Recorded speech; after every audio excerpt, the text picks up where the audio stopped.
ఇది ఈ సెక్షన్ ఆరంభించిన ముందర మన యొక్క గురువు గారిని డాక్టర్ బ్రహ్మశ్రీ పితామ పత్రిజీ గారిని, దాని తర్వాత మహావతార్ టీవీ నిర్వాహకుల్ని, జూమ్ సెక్షన్లో ఉండే వాళ్ళందరినీ నమస్కరించి మనం ఆరంభిద్దాం. జ్ఞాన నవరత్నాలు అనే టాపిక్ మీద మనం జ్ఞానాన్ని అంటే నాకు తెలిసిన జ్ఞానాన్ని మీకు అందివ్వడానికి నేను ముందరకు వచ్చాను. దానిలో మొట్టమొదటి శ్వాసే గురువు అనేది మనం తెలుసుకున్నాం. ఈ ప్రపంచంలో భౌతికంగా ఉండే ఏ గురువు సరే, ఏ గురువు అయినా సరే, ఆధ్యాత్మిక గురువుకు ఉండాల్సిన లక్షణాలు ఒక పైసా తీసుకోకుండా ఆత్మజ్ఞానాన్ని ఇవ్వడం, లేదా మనకి ఎప్పుడు కావాలో అప్పుడు ఆత్మజ్ఞానాన్ని ఇవ్వగలగడం, లేదా విశ్వం యొక్క జ్ఞానం కలిగి ఉండడం, లేదా మన యొక్క మాతృభాషలో మనకి జ్ఞానం అందివ్వడం. ఈ 4 లక్షణాలు ఉన్న ఆధ్యాత్మిక గురువు ఈ ప్రపంచంలో ఎక్కడ దొరకడు. మన శ్వాసే గురువు అని మనం తెలుసుకున్నాం. మరి ఆ గురువు గారు తెలుసుకున్న తర్వాత ఆయనతో మనం సమయాన్ని వెచ్చించాలి కదా. ఎంత సమయం వెచ్చించాలి? మన యొక్క వయసు ఎంతో 100 నిమిషాలు అని మనం దాని గురించి కూడా మనం విస్తారంగా తెలుసుకున్నాం. అంత సమయం మనం వెచ్చించి ఆ గురువు గారితో మనం ఉండాలి. భౌతికంగా ఒక చదువు కోసమని సంవత్సరాలు 20 సంవత్సరాలు మినిమం మనం ఖర్చు పెడుతున్నాం మన జీవితంలో. అలాంటిది ఈ మాత్రం ఖర్చు పెట్టకపోతే ఎలాగా? ఆత్మజ్ఞానం కోసమని గ్యారంటీగా మనం సమయాన్ని స్పెండ్ చేయాలి. సో సమయమే సాధన, సమయం పెట్టి సాధన చేయాలి. మరి అలాంటి సాధన చేస్తున్నప్పుడు బోల్డ్ అన్న అడ్డంకులు వస్తాయి, మనకి విఘ్నాలు వస్తాయి. ఎవరు కల్పిస్తారంటే బయట వాళ్ళు కాదండి. బయట వాళ్ళ దగ్గర నుంచి వచ్చే విఘ్నాలన్నీ కూడా 10%, 90% పైన మన మనసు నుంచి వస్తాయి, బోల్డ్ సాకులు చెప్పి. సో అన్ని విఘ్నాలని మనం, అన్ని అడ్డంకుల్ని మనం ఎదుర్కొని మనం సాధన చేయాలి. అప్పుడే మనం ప్రగతి, ఇంకా ఎక్కువ ఆలోచన ఎక్కువ వచ్చేస్తుంటాయి. దాని గురించి మనం బాగా తెలుసుకున్నాం. సో ఎక్కువ మనకి విఘ్నాలు వస్తుంటే ఎంతో సహనంతో మనం దాన్ని సాధించాలి. సహనమే ప్రగతి. ఏమిటి ఆ ప్రగతి? ఆలోచన రహిత స్థితి. అదే మన యొక్క ప్రగతి అన్నమాట. అది రావాలి. దానికోసం మనం సహనమే ప్రగతి. 3వ రత్నం శ్వాసే గురు, సమయ సాధన, సహనమే ప్రగతి. 3 రత్నాలు మనం తెలుసుకున్నాం. మరి అలాగా సాధన చేస్తుంటే ఏమవుతుంది? బోళ్ళంత అనుభవం వస్తుంది మనకి కదా. జనరల్గా మనం చూసామంటే ఈ ప్రపంచంలో అనుభవం మనకి ఎలా వస్తుంది? మామూలుగా చాలా చాలా చాలా అనుభవాల్ని మనం ఇంకోళ్ళని చూసి నేర్చుకోవచ్చండి. 95% మనం ఇంకొకరి జీవితాల యొక్క అనుభవాన్ని చూసి మనం తెలుసుకోవచ్చండి. 5% మనంత మనం తెలుసుకోవాల్సిన అవసరం ఉంటుంది. దానికి మించి అవసరం ఉండదు. కానీ 5% తెలుసుకుంటేనే మిగతా 90% మనం సరిగ్గా చేయగలమండి. అది మనం ముఖ్యంగా తెలుసుకోవాల్సిన విషయం. ఒక అబ్బాయి ఉన్నాడు అనుకోండి, చిన్న అబ్బాయి. మనకు కావాల్సింది ఏమిటంటే మనకి జ్ఞానం ఈజీగా వస్తుంది, కానీ అనుభవ జ్ఞానం రావాలి. 90% జ్ఞానాన్ని మనం తీసుకుంటాం, కానీ 5% అనుభవ జ్ఞానం తీసుకుంటేనే ఆ 90% జ్ఞానాన్ని మనం జాగ్రత్తగా మన యొక్క జీవితంలో అమలుపరచగలమండి. ఒక చిన్న ఉదాహరణ తీసుకుందామండి. ఒక చిన్న అబ్బాయి ఉన్నాడు, ఓకే, పిల్లాడు. చిన్నపిల్లలు ఎలా ఉంటారండి? అన్ని నేర్చుకోవాలని చెప్పి చాలా కుతూహలంతో ఉంటారు, అవునా? రైట్. ఆ అబ్బాయి ఉన్నాడు, చిన్న అబ్బాయి ఉన్నాడు. ఆ ఇంటి లోపల ఒక చోట దీపం వెలుగుతుంది. దీపం దేదీప్యమానంగా వెలుగుతూ ఉంటుంది, మంచి వెలుతురు వస్తూ ఉంటుంది, చాలా బాగుంటుంది. మరి అబ్బాయి ఏం చేస్తాడు? వెళ్ళి ఆ దీపాన్ని ముట్టుకోవాలని చూస్తాడు, ఏమిటి తెలుసుకోవాలని. ముట్టుకోవాలని చూస్తే ఏమవుతుందండి? కాలుతుంది, చేయి కాలుతుంది కదా. మరి అమ్మకి తెలుసు, అమ్మ వచ్చేసి వెళ్ళనివ్వదు. వాడేమో వెళ్ళాలని ప్రయత్నిస్తూ ఉంటాడు. మొండికేసి మాన వేసి వెళ్ళి ముట్టుకోవాలని వేసి అమ్మ 2 దెబ్బలు వేసి కూర్చోబెడుతుంది, దూరం కూర్చోబెడుతుంది, అవునా? ఎందుకు వెళ్ళనివ్వదు? చెప్తుంది, నాయన నువ్వు అక్కడికి వెళ్ళావంటే నీకు చేతులు కాలుతాయి, ఒళ్ళు కాలుతుంది, అది వేడి, దానివల్ల ఒళ్ళు కాలుతుంది అని జ్ఞానాన్ని ఇస్తోంది. కానీ వాడికి అనుభవం లేదు. అందుకోసం వాడు వెళ్ళాలని కుతూహల పడుతుంటాడు. సరే, కాలిపోతుందని చెప్పేసి అమ్మ చాలా చాలా చాలా కేర్ తీసుకుని వెళ్ళావు. సరే, ఒకసారి మొత్తం మీద అమ్మాయిగా పని మీద అలా వెళ్ళినప్పుడు వీడు చూస్తాడు ఒక దీపం మీద, అమ్మ లేదు కదా, వెళ్దాం వెళ్దాం వెళ్దాం అని చెప్పేసి వాడికి జ్ఞానం ఉందన్నమాట. ఏం జ్ఞానం ఉంది? నిప్పు కాలుతుంది అనే జ్ఞానం ఉంది. రైట్. అమ్మ లేకపోతే వాడు మెల్లగా తప్పటప్పుడు వేసుకుంటూ వెళ్ళి ఆ దీపాన్ని ముట్టుకుంటాడు. ముట్టుకుంటే ఏమవుతుంది? దేవతో కాలుతుంది. కాలిన వెంటనే ఓ ఏడుపు లంకించుకుంటాడు. ఇంతలోగానే అమ్మ పరిగెత్తుకు వస్తుంది. ఏంట్రా ఎన్నిసార్లు చెప్పినా వెళ్ళని చెప్పేసి తీసుకెళ్ళి మంది వేసే చేస్తుంది మొత్తం మీద. ఇప్పుడు వాడికి ఏమొచ్చింది? ఇప్పుడు అనుభవ జ్ఞానం వచ్చింది. వాడి జ్ఞానం ఉంది. ఓకే, నిప్పు కాలుతుంది అనే జ్ఞానం ఉంది, కానీ అనుభవ జ్ఞానం లేదు. ఎప్పుడు వాడంతా వాడు వెళ్ళి ఆ దీపాన్ని పట్టుకున్నాడు, కాలేటప్పటికి ఆటోమేటిక్గా వాడు అలర్ట్ అయిపోయాడు. ఇంకా వాడు జన్మలో వాడు నిప్పు ముట్టుకోవాలండి. వాడు చెప్పక్కర్లేదు ఇక్కడ కదా. ఎందుకు చెప్పక్కర్లేదు? వాడికి అనుభవ జ్ఞానం వచ్చింది, జ్ఞానం ఉంది. అలాగే మనందరికి కూడా 90% జ్ఞానం, ప్రపంచంలో చాలా విషయాలు తెలుసుకుని ఇంకోటి చెప్పిన దాన్ని విని మనం చేసుకోవచ్చండి. అది ఈజీగా తెలుసు 95%. కానీ ఆ 5% అనుభవ జ్ఞానం లేదనుకోండి, మన చేతులు కాలుతాయి. అలాగే, అంతే సింపుల్. సో మరి ఆ అనుభవ జ్ఞానం ఎలా వస్తుంది అంటే ధ్యానం వల్ల వస్తుందండి మెయిన్గా. సో అనుభవమే జ్ఞానం. మరి ఇలాంటి అనుభవ జ్ఞానం ఎలా వస్తుంది అని మనం తెలుసుకున్నాం అనుకోండి, జ్ఞానం 2 విధాలుగా వస్తుంది. ఒకటి ప్రత్యక్షం, ఇంకోటి పరోక్షం. ప్రత్యక్ష జ్ఞానం జ్ఞానం అంటే డైరెక్ట్గా మన ధ్యానం చేస్తే వచ్చేది జ్ఞానం, అంతే కదా. మనకి ప్రాక్టికల్గా వస్తుంది. పరోక్ష జ్ఞానం అంటే ఇంకోటి అనుభవాలు వినడం అని చెప్పడం అంటాను. సో మనంతా మనం ధ్యానం చేస్తే వచ్చే జ్ఞానం 5%, పరోక్షంగా వచ్చే జ్ఞానం అది 2 విధాలుగా వస్తుంది. మళ్ళా ఎలా వస్తుంది? ఒకటి స్వాధ్యాయం వల్ల, ఇంకోటి సజల సాంగత్యం వల్ల. పరోక్ష జ్ఞానం. స్వాధ్యాయం అంటే ఏంటి? స్వాధ్యాయం అంటే స్వ అంటే స్వయాన్ని, అధ్యయనం అంటే తెలుసుకోవడం. స్వాధ్యాయం అంటే తనని తాను తెలుసుకోవడం, తన గురించి తను తెలుసుకోవడం స్వాధ్యాయం. తన గురించి తను ఎలా తెలుసుకుంటాడండి? ధ్యానం చేస్తే తెలుసుకుంటాడు, దాని సందేహం లేదు. కానీ ధ్యానం చేయని వాళ్ళకి ఇలా ఎంతో ఆధ్యాత్మిక గురువులు వాళ్ళ యొక్క జీవితాన్నంతా, అనుభవ జ్ఞానాన్ని వాళ్ళు కొన్ని పుస్తకాల రూపంలో రాశారు కదా. ఇప్పుడు రామకృష్ణ పరమహంస తీసుకున్నాం అనుకోండి, అతను 90 ఏళ్ళు బతికాడు. మరి ఆ 90 ఏళ్ళు బతికాడంటే 90 ఏళ్ళ ఆధ్యాత్మిక అనుభవ జ్ఞానాన్ని అతని స్పీచ్ల మూలంగా అంతా ఇచ్చి వాళ్ళు బోల్డ్ పుస్తకాలు రాశారు.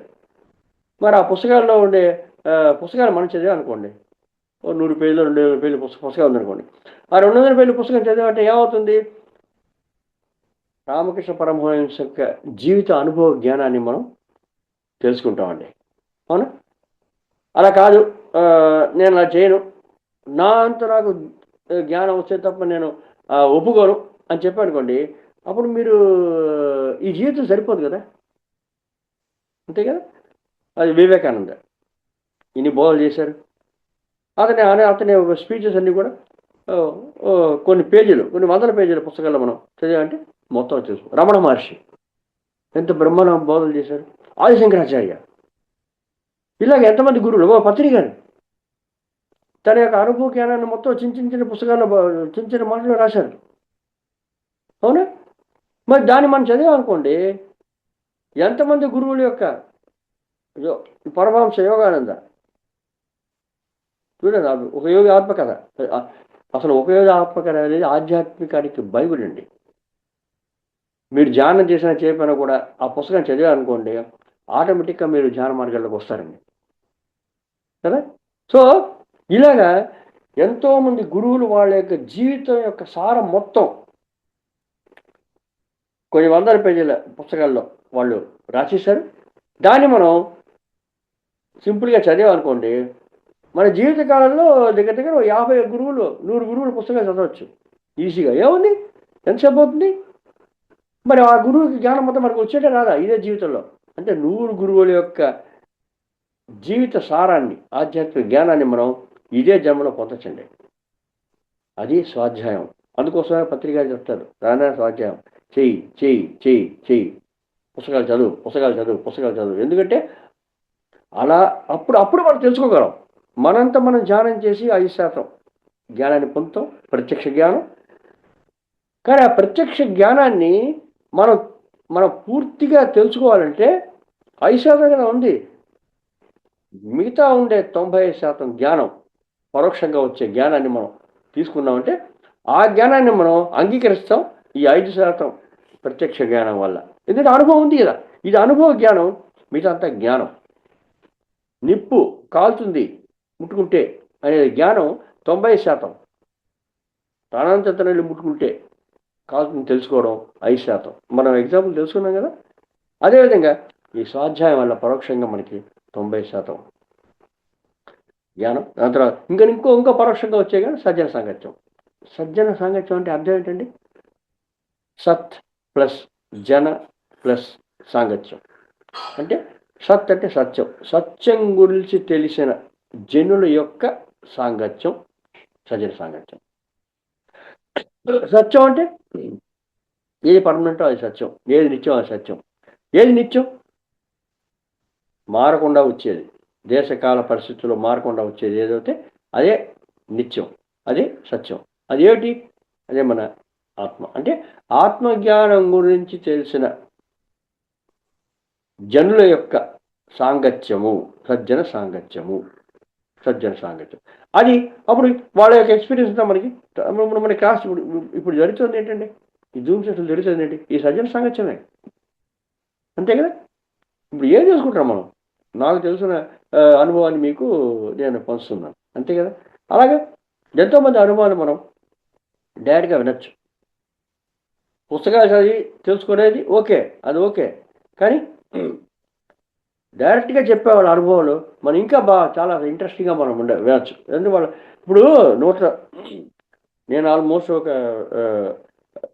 2001లో వచ్చాను ధ్యానానికి, ఆల్మోస్ట్ 25 years. 25 years యొక్క నా యొక్క ధ్యానం, నేను చేసిన స్వాధ్యాయం, నేను చేసిన సజ్జన సాంగత్యం యొక్క జ్ఞానాన్ని నేను మీకు ఈ గంటలో అందజేస్తున్నానండి. అవునా? చూసారా సజ్జన సాంగత్యం యొక్క విలువ ఎంత చూసారా? చాలా చాలా ఎక్సలెంట్. సో మనం పుస్తకాలు చదవడం మన సోమరితనం ఎక్కువ ఉంటుంది, చదవకపోవచ్చు. కానీ సజ్జన సాంగత్యం వినడం చాలా ఈజీ కదా. ఏముంది, హాయిగా వెళ్తా కూర్చుంటాం, వాడు ఇచ్చిన మంచినీళ్ళు లేదా టిఫిన్ తింటాం, భోజనం చేస్తాం, శుభ్రంగా వాళ్ళు చెప్పిన క్లాసులు వింటున్నాం కదా. ఎంత ఈజీ, మనకి ఏ విధమైన కష్టం లేకుండా. పుస్తకం అంటే ఆ పుస్తకం చదవాలి, చదవాలి, కొంచెం టైం అవుతుంది, ఖర్చు అవుతుంది, సమయం అవుతుంది. కానీ సజ్జన సాంగత్యం వెళ్ళి కూర్చుని చాలు, మనకి అరటిపండు వచ్చి చేతిలో పెట్టినట్టు. మన యొక్క బుద్ధి ఎలా ఉందో దాని ప్రకారం మనం అర్థం చేసుకుంటాం. స్వాధ్యాయంలో పుస్తకాలు చదివితే మన యొక్క బుద్ధి పరిణితి ఎంత ఉందో దాని ప్రకారం మనం అండర్స్టాండ్ చేసుకుంటాం. కానీ సజ్జన సాంగత్యానికి అది అవసరం లేదు, డైరెక్ట్గా వాళ్ళు చెప్పేది వినొచ్చు. మనం వినికిడి వల్ల మనకి ఎక్కువ జ్ఞానాన్ని మనం పొందడానికి ఛాన్స్ ఉంటుంది. సో ఈ విధంగా పరోక్షంగా, అందుకోసమే భజగోవిందంలో ఆది శంకరాచార్యుడు సజ్జన సాంగత్యం గురించి చెప్పారు. అసలు భజగోవింద శ్లోకాలు మొత్తం ధ్యానమయం అండి. 33 శ్లోకాలు ఉన్నాయి, మొత్తం ధ్యానమయమే భజగోవిందం మొత్తం. దానిలో ఒక శ్లోకం అది తాతేకాంత ధనగత చింత వతుల కిం తవ నాస్తి నియంత త్రిజగతి సజ్జన సంగతి రేఖ భవతి భవర్ణవ తరుణే నౌక భజ గోవిందం గోవిందం భజ మూఢమతే సంప్రాప్తే సన్నిహితే కాలే నహి రక్షతి రుకుంకరణే భజ గోవిందం. కాంత ధనగత చింత ఎందుకు వరి అవుతున్నావు? కాంత ధనగత చింత. కాంత అంటే భార్య, ఇంకా భార్య అంటే భర్త అనుకోవాలి, భర్త అంటే భార్య అనుకోవాలి. అంటే మామూలుగా శంకరాచార్యులు ఉదాహరణకి చెప్తున్నాడు అంతే. ఎవరు ఎక్కువ చింతపడేది ఎవరు? మగవాళ్ళే వాళ్ళ యొక్క కుటుంబ భార్య గురించి. కాంత ధనగత చింత, ధనం గురించి సంపాదించడం, అదే కదా మెయిన్గా. వాతుల కిం తవ నాస్తి నియంత. పిల్లల గురించి, డబ్బుల గురించి, భార్య గురించి, అంటే ఈ కుటుంబం గురించి నువ్వు ఎందుకయ్యా అంత వరి చెప్తావు? కాతే కాంత ధనగత చింత వాతుల కిం తవ నాస్తి నియంత. దీనంతా కంట్రోల్ చేసే ఒక నియంత ఉన్నాడు కదా, అతను ఉండగా నువ్వు ఎందుకు ఇంత వరి అవుతున్నావు? నియంత అంటే ఎవడు? అదే మన దేవుడు అంటాం మనం, అంతే. భగవంతుడు. భగవంతుడు ఎవడు? మన యొక్క ఆత్మ అండి. Right, okay. వాతుల కిం తవ నాస్తి నియంత త్రిజగతి సజ్జన సంగతి రేఖ. ఏక అదొకటే. ఏమిటది? త్రిజగతి, 3 జగత్తుల్లో, అంటే భూలోకం, భూలోకం, భూలోకం, స్వర్గలోకం, పాతాళం, ఇంతే. ఈ 3 లోకాలు. లేదా భూలోకం, భూలోకం, స్వర్గలోకం, 3 లోకాలు. 3 లోకాల్లోనూ త్రిజగతి సజ్జన సంగతి ఏక. సజ్జన సాంగత్యం మాత్రమే. త్రిజగతి సజ్జన సంగతి రేఖ భవతి భవార్ణవ తరుణే నౌక. భవార్ణవ అంటే జన్మల పరంపర. జన్మ పని పుట్టడం, చవడం, పుట్టడం, చవడం, అంతే. భవతి రక్షిస్తుంది. భవార్ణవ ఈ కుటుంబం అనే పెద్ద, లేదా ఈ జన్మల పరంపర అనే పెద్ద సముద్రాన్ని, ఆర్ణము సముద్రాన్ని, దాన్ని దాటడానికి, తరుణే దాటడానికి నౌక, అంటే దాన్ని అంటే ఈ కుటుంబం లేదా జన్మల పరంపర అనే సముద్రాన్ని మనం దాటడానికి ఒక నావలా పనికొస్తుంది. ఏమిటి? సజ్జన సాంగత్యం. 3 జగత్తుల్లోనూ, త్రిజగతుల్లో. అంటే భూమి మీద సరే, బోర్లోకైనా సరే, స్వర్గంలోకైనా సరే, ఎక్కడైనా సరే మీకు ఇదే పనికొస్తుంది. అంటే స్వర్గానికి వెళ్ళినా కూడా మీకు ఆఖరి సజ్జన సాంగత్యం తెలుసుకోవాలి. అక్కడ కూడా మనం జ్ఞానం తెలుసుకోవాల్సిందే. జ్ఞానం తెలుసుకుని కానీ మనం ఇంకో జన్మ తీసుకుని మనం సరిగ్గా మనం ఆత్మజ్ఞానాన్ని పొందలేం. త్రిజగతి సజ్జన సంగతి రేఖ భవతి భవార్ణవ తరుణే నౌక. నువ్వు చచ్చినా సరే, చచ్చినా భూలోకం, సోలోకం వెళ్తాం, స్వర్గానికి వెళ్తాం కదా. బతికినప్పుడు భూలోకంలో ఉంటాం. సో ఈ 3 లోకాల్లోనూ నువ్వు సజ్జన సాంగత్యం అనే నౌకతో మాత్రమే ఈ జనన మరణ చక్రాల నుంచి తప్పించుకోగలం. భావార్ణవం అంటే, ఆర్ణవం అంటే సముద్రం, భవ అంటే జనన మరణ చక్రం. జనన మరణ చక్రాల్లోంచి మనం తప్పించుకోగలం. ఆ సముద్రంలోంచి మనం తప్పించుకోగలం ఈ నౌకతోటి. ఏ నౌకతోటి? సజ్జన సాంగత్యం నౌకతోటి. చూసారు ఎంత ఎక్సలెంట్ సజ్జన సాంగత్యం. అందుకోసం మన పత్రిక చెప్తారు, మన యొక్క అనుభవాలంతా కూడా పంచుకోవాలి. పుట్టిన వదిలిపెట్టకండి. ఏం తెలిసే చెప్పండి, ఏం తెలిసే ఏ, బి తెలిసే బి. నేను జడ్ దాకా వెయిట్ చేయకూడదు. అలా చెప్తుంటే మనకి అంటే నీళ్లు తోడుతుంటేనే బావిలోంచి ఊట ఊడుతుంది, లేత కంపు కొట్టేస్తాయి. ఇచ్చేవల్ది అంటే పంచేవల్ది పెంచబడుతుంది, దాచుకునే దోచుకోబడుతుంది. ఇది ఒకటే అండి మన యొక్క మెయిన్ మన ఆ జ్ఞానాన్ని. సో ఈ విధంగా మనకి జ్ఞానం వస్తుంది ప్రత్యక్షంగా మనం చేసిన ధ్యానం వల్ల. అది 5%, మిగతా ఉండే 95% సజ్జన సాంగత్యం, స్వాధ్యాయం వల్ల వస్తుంది. ఇంకా చెప్పాలంటే సజ్జన సాంగత్యం వల్ల ఒక 40%, అంటే స్వాధ్యాయం వల్ల 5% పోయితే 45 పోయి మొత్తం 55% స్వాధ్యాయం వల్ల వస్తుంది. 50% స్వాధ్యాయం, 40% సజ్జన సాంగత్యం, లేదా 60% స్వాధ్యాయం, 30% సజ్జన సాంగత్యం, మిగతా ఉండే 10%, 5% మీకు మనం ధ్యానం చేస్తే. చూసారా? 60 + 35 95 + 5% మనం ధ్యానం చేస్తే. ఈ విధంగా ఈ 5% యొక్క ప్రత్యక్ష జ్ఞానాన్ని మనం ధ్యానం చేస్తే వచ్చే జ్ఞానం వల్ల ఈ 90% సజ్జన సాంగత్యం, స్వాధ్యాయంలో వచ్చే జ్ఞానాన్ని మనం అర్థం చేసుకుని మనం అమలుపరచగలమండి. అది కావాలి తప్పకుండా. సో అనుభవం ఎంతో ఎంతో ఎంతో ధ్యానం చేస్తుంటే మనకు బోల్డ్ అనుభవాలు వస్తాయి, ప్రత్యక్షంగా, పరోక్షంగా. ఏ అనుభవం కావాలండి మనకి? అసలు కావాల్సిన అనుభవం ఏమిటి అసలు మనకి? అనుభవం అని చెప్తున్నా, అనుభవ జ్ఞానం. ఏమిటి అనుభవ జ్ఞానం? ఏం కావాలి? పుస్తకాలు చదివేసి, లేదా వాళ్ళు చెప్పి, వీళ్ళు చెప్పి ఏం కావాల్సిందే మనకి జ్ఞానం? మనకు కావాల్సిన అనుభవ జ్ఞానం బేసిక్. బేసిక్ జ్ఞానం ఏమిటి అంటే మన శరీరం కాదు, మన ఆత్మ అండి, అంతే. ఆ ఒక్క జ్ఞానం కోసమే మనం ధ్యానం చేయడం, స్వాధ్యాయం చేయడం, సజ్జన సంగతి చేయడం. మన శరీరం కాదు ఆత్మ అనే ఆ ఒక్క ఆత్మ జ్ఞానం కోసమే మనం ఇంత పాటు పడుతున్నామండి. సజ్జన సంగతి చెప్తారు, నాన్న నాకు ఈ అనుభవం వచ్చింది, ఆ అనుభవం వచ్చింది, అక్కడ ఎలా వెళ్ళాను, ఇలా వెళ్ళాను, అక్కడ చూశాను, ఇక్కడ చూశాను చెప్పేసి దాన్ని ఎలా అండర్స్టాండ్ చేసుకుంటాం మనం ధ్యానం చేసి మన ఆస్ట్రల్ ట్రావెల్ చేస్తేనే, సూక్ష్మ శరీరానం చేస్తేనే మనం తెలుసుకోగలం. అది 5% చాలు. ఆ 5%లో ఒక్కసారి మనకి కళల్లో మనకు వస్తుంది, కానీ మనకి ఎరుక లేదు. కానీ ఈ ధ్యానంలోకి వచ్చి మేలుకుని మనం ఆస్ట్రల్ ట్రావెల్ చేసామనుకో, సూక్ష్మ శరీరానం చేసామనుకోండి. ధ్యానం అంటే ఏమిటి? ప్లస్ జ్ఞానం, బుద్ధితో ప్రయాణం, సూక్ష్మ శరీర సముదాయంతో ప్రయాణం. దానివల్ల వచ్చే అనుభవం, ఆ వచ్చిన అనుభవంతో సజ్జన సంగతిలో చెప్పినా స్వాధ్యాయంలో మన పుస్తకాలు చదివినా అవన్నీ మనకి యాక్సెప్ట్ చేయగలం. ఎందుకంటే మనకు అనుభవ జ్ఞానం ఉంది. 5% ధ్యానాలు చేసిన అనుభవ జ్ఞానం చాలు, 90% పరోక్షంగా వచ్చే జ్ఞానాన్ని మనం ఈజీగా తెలుసుకోగలం. సో తప్పకుండా ఇక్కడ తెలుసుకోవాల్సిన జ్ఞానం, నువ్వు ఆత్మ అని అందరూ చెప్తూనే ఉన్నారు. భగవద్గీతలో కృష్ణుడు ముత్తుకున్నాడు, పత్రిక చెప్పడం మొట్టమొదటి అది చెప్తూనే ఉన్నారు. అసలు ఏ ఆధ్యాత్మిక గురువైనా చెప్పేదే అండి ప్రాక్టికల్గా కదా. కానీ మేము ఎలా అండర్స్టాండ్ చేసుకుంటాం, మనం దాన్ని ఎలా ఒప్పుకుంటాం? దాన్ని ఒప్పుకోవాలంటే మనకి ప్రత్యక్ష జ్ఞానం ఉండాలి కదా, మనకే అనుభవ జ్ఞానం ఉండాలి కదా. అదే 5% మనం ధ్యానం చేస్తే వచ్చేది బేసిక్ జ్ఞానం. నువ్వు ఆత్మ, మనంతా మనం సూక్ష్మ శరీరానం చేసే తప్ప మనం తెలుసుకోలేమండి. ఒక గురువుగారు, ఆ గురువుగారికి ఒక శిష్యుడు, ఆ శిష్యుడికి గురువుగారు అన్ని పాఠాలు నేర్పించేశారు. మొత్తం నేర్చుకున్నాడు శిష్యుడు.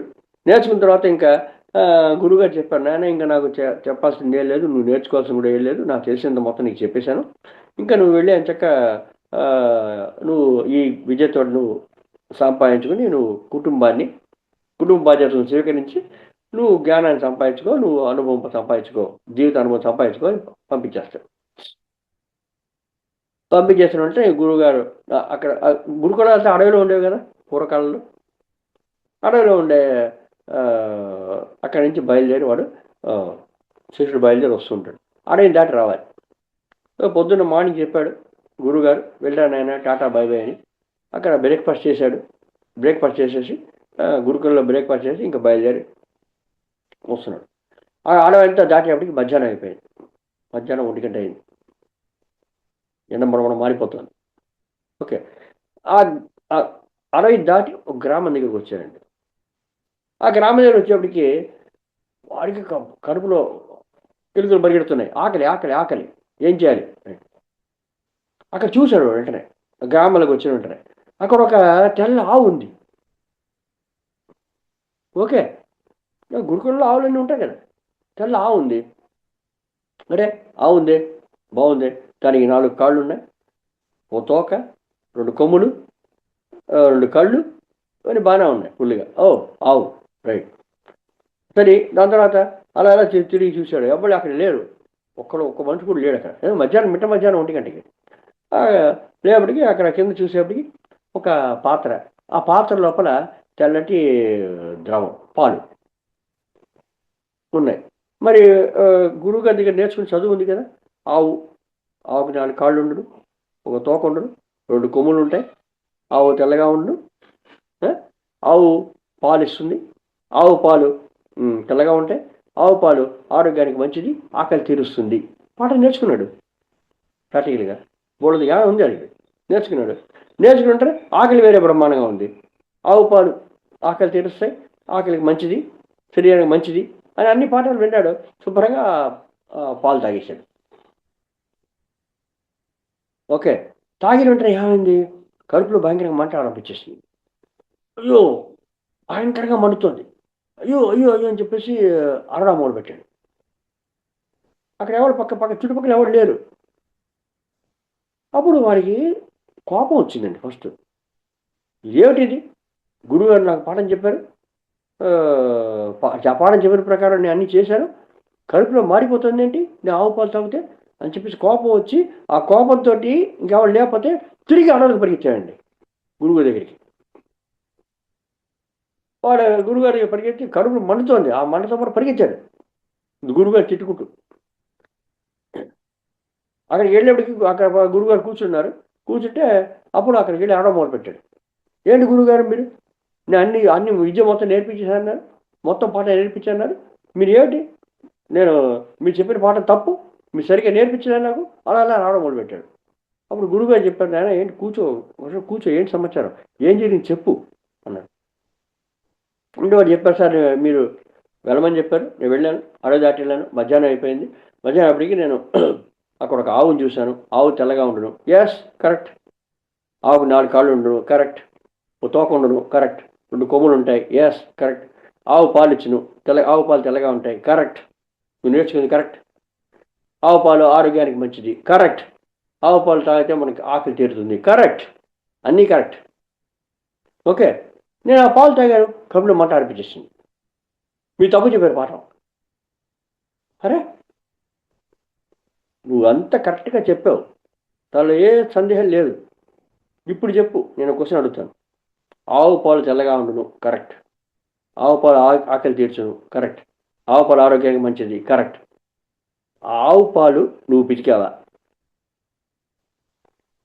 నేను పెతకలేదు, సరే ఓకే రైట్, నువ్వు పెతకలేదు, పోనీ ఆవు పాలు పితికిన వాళ్ళు ఎవరైనా ఉంటే వాళ్ళని అడిగావా ఇది ఆవు పాలు అని, లేదు, అక్కడ ఎవరు లేడు, నేను అడగలేదు, సరే నువ్వు పెతకలేదు, ఇది ఆవు పాలు అవునా కాదని చెప్పేసి పితికిన వాళ్ళని కన్ఫర్మ్ చేసుకోలేదు, ఏమి చేసుకోకుండా ఈ పాట మొత్తం చదివావు, ఆ చదివిన పాట ప్రకారం పాలు తాగేసావు, తాగేసి ఆ కడుపులో మడుతూ అన్నావు. అసలు యాక్చువల్లీ జరిగింది ఏమిటంటే, ఆవు అది మామూలుగా శిల రూపంలో బొమ్మ రూపంలో ఉంది. అక్కడ ఆవుని ఏం చేశాడంటే, ఆ గ్రామంలో ఉండేవాడు ఆవుకి సున్నం కొడుతున్నాడు. సున్నం కొడుతూ ఆ సున్నపు నీళ్లు, ఆ పాత్రలో ఉండే సున్నపు నీళ్లు, మధ్యాహ్నం 1 గంట అయిపోయింది, వాడు కూడా భోజనం చేద్దామని వాడు కూడా భోజనానికి వెళ్ళిపోయాడు. సున్నం నీళ్లు ఆ పాత్రలో ఉన్నాయి, కొడుతూ వదిలిపెట్టి వెళ్ళిపోయాడు, ఆ సున్నం నీళ్ళు వదిలిపెట్టి వెళ్ళిపోయాడు భోజనానికి. వీడేం చేశాడు, ఈ శిష్యుడు తన పరిజ్ఞానాన్నంతా, నేర్చుకున్న పాట పరిజ్ఞానాన్నంతా బట్టి, ఆవు తెల్లగా ఉండును, 4 కాళ్ళు తోక ఉండును, పావులు తెల్లగా ఉంటాయి, ఇవన్నీ జ్ఞానం మొత్తం నేర్చుకుని తానంత తను ఏమీ లేకుండా శుభ్రంగా తాగేశాడు. అంటే వాడికి అనుభవ జ్ఞానం లేదు. మరి చున్న నీళ్ళు తాగితే ఏమవుతుందండి, కడుపులో మనకుండా. సో గురుగారు చెప్పారు, నాయన నువ్వు తాగింది సున్న నీళ్ళు కూడా తెల్లగానే ఉంటాయి, సో నువ్వు బ్రహ్మాండంగా నేర్చుకున్నావు, నువ్వు జ్ఞానం నీకు బోళ్ళంత ఉంది, కానీ నీకు అనుభవ జ్ఞానం లేదు, అందువల్ల ఇంకొన్ని రోజులు నువ్వు నా దగ్గర ఉండి అనుభవ జ్ఞానాన్ని పొందిన తర్వాత నువ్వు వెళ్ళి అని చెప్పి మళ్ళా శిష్యుణ్ణి తన దగ్గర ఉంచుకొని అనుభవ జ్ఞానాన్ని పొందేట్టు చేసి పంపించాడు. మాస్టర్ ఎందుకు చెప్పారంటే, అనుభవ జ్ఞానం, అనుభవమే జ్ఞానం, మనంతా మనకి అనుభవం ఉండాలి, లేకపోతే లాభం లేదు. 5% అనుభవం ఉండాలి, మిగతా 90% పరోక్షంగా వచ్చే జ్ఞానం మనం ఈజీగా సంపాదించవచ్చు, కంపల్సరీ కదా. చూసారా, ఈ విధంగా మనం చెప్తే మనం వినమండి. ఒకసారి కృష్ణదేవరాయలు రామకృష్ణ పరమహంస ఈయంత కృష్ణదేవరాయలు కుక్క ఉంది, ఆయన కుక్కను పెంచుతున్నాడు, తీసుకుని పడవ మీద విహారానికి వెళ్ళాడు, నదిలో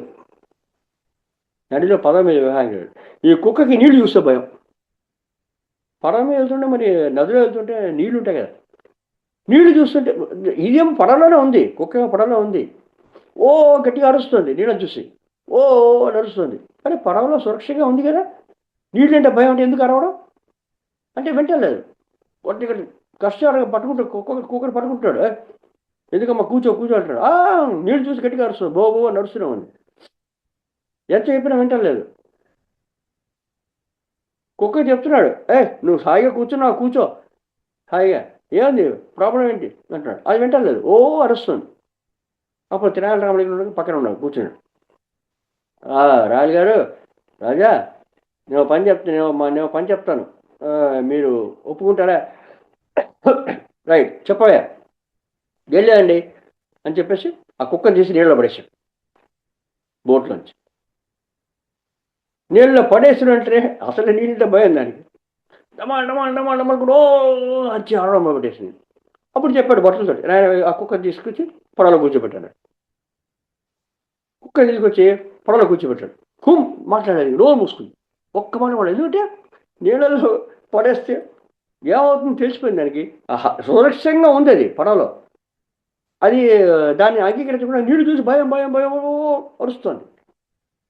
ఎప్పుడైతే దాన్ని తీసుకెళ్ళి నీళ్ళలో పడేసాం, ఇంకా అప్పుడు అప్పుడు తెలుసుకుంది, మన పడవలో సురక్షితంగా ఉన్నాము, మనం అనవసరంగా అలిచామని తెలిసి నోరు మూసుకుని సైలెంట్గా వచ్చింది.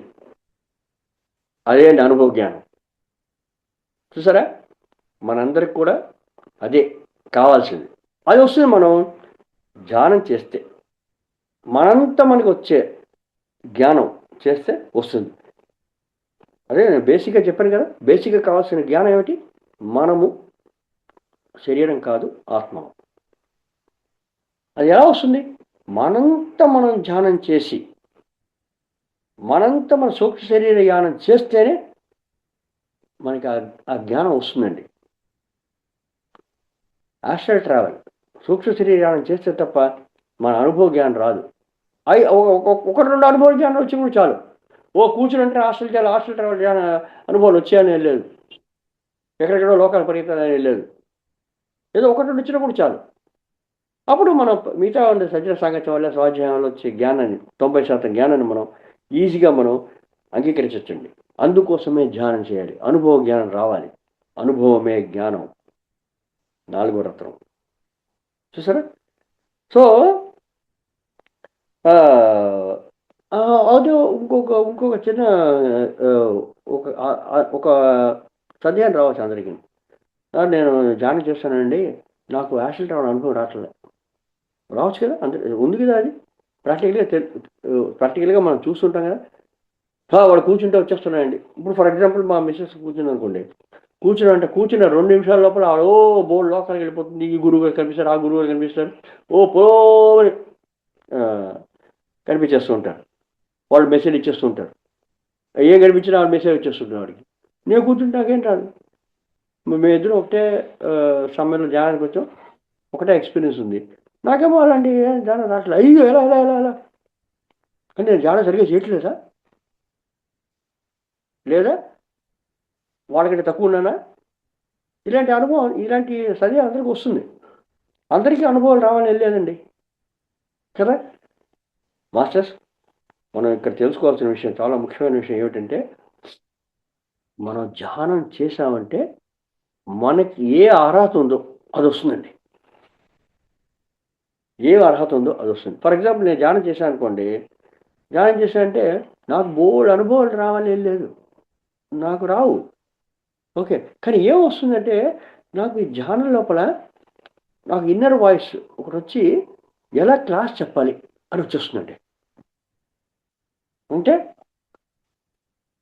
నాకు తెలిసిన జ్ఞానాన్ని మిగతా వాళ్ళకి ఎలా పంచాలి అనేది ఇన్నర్ వాయిస్ మూలంగా నాకు వస్తూ ఉంటుంది. అది ఓకే, ఏదవుతున్నాయేమండి, ఏదవుతున్నాయి.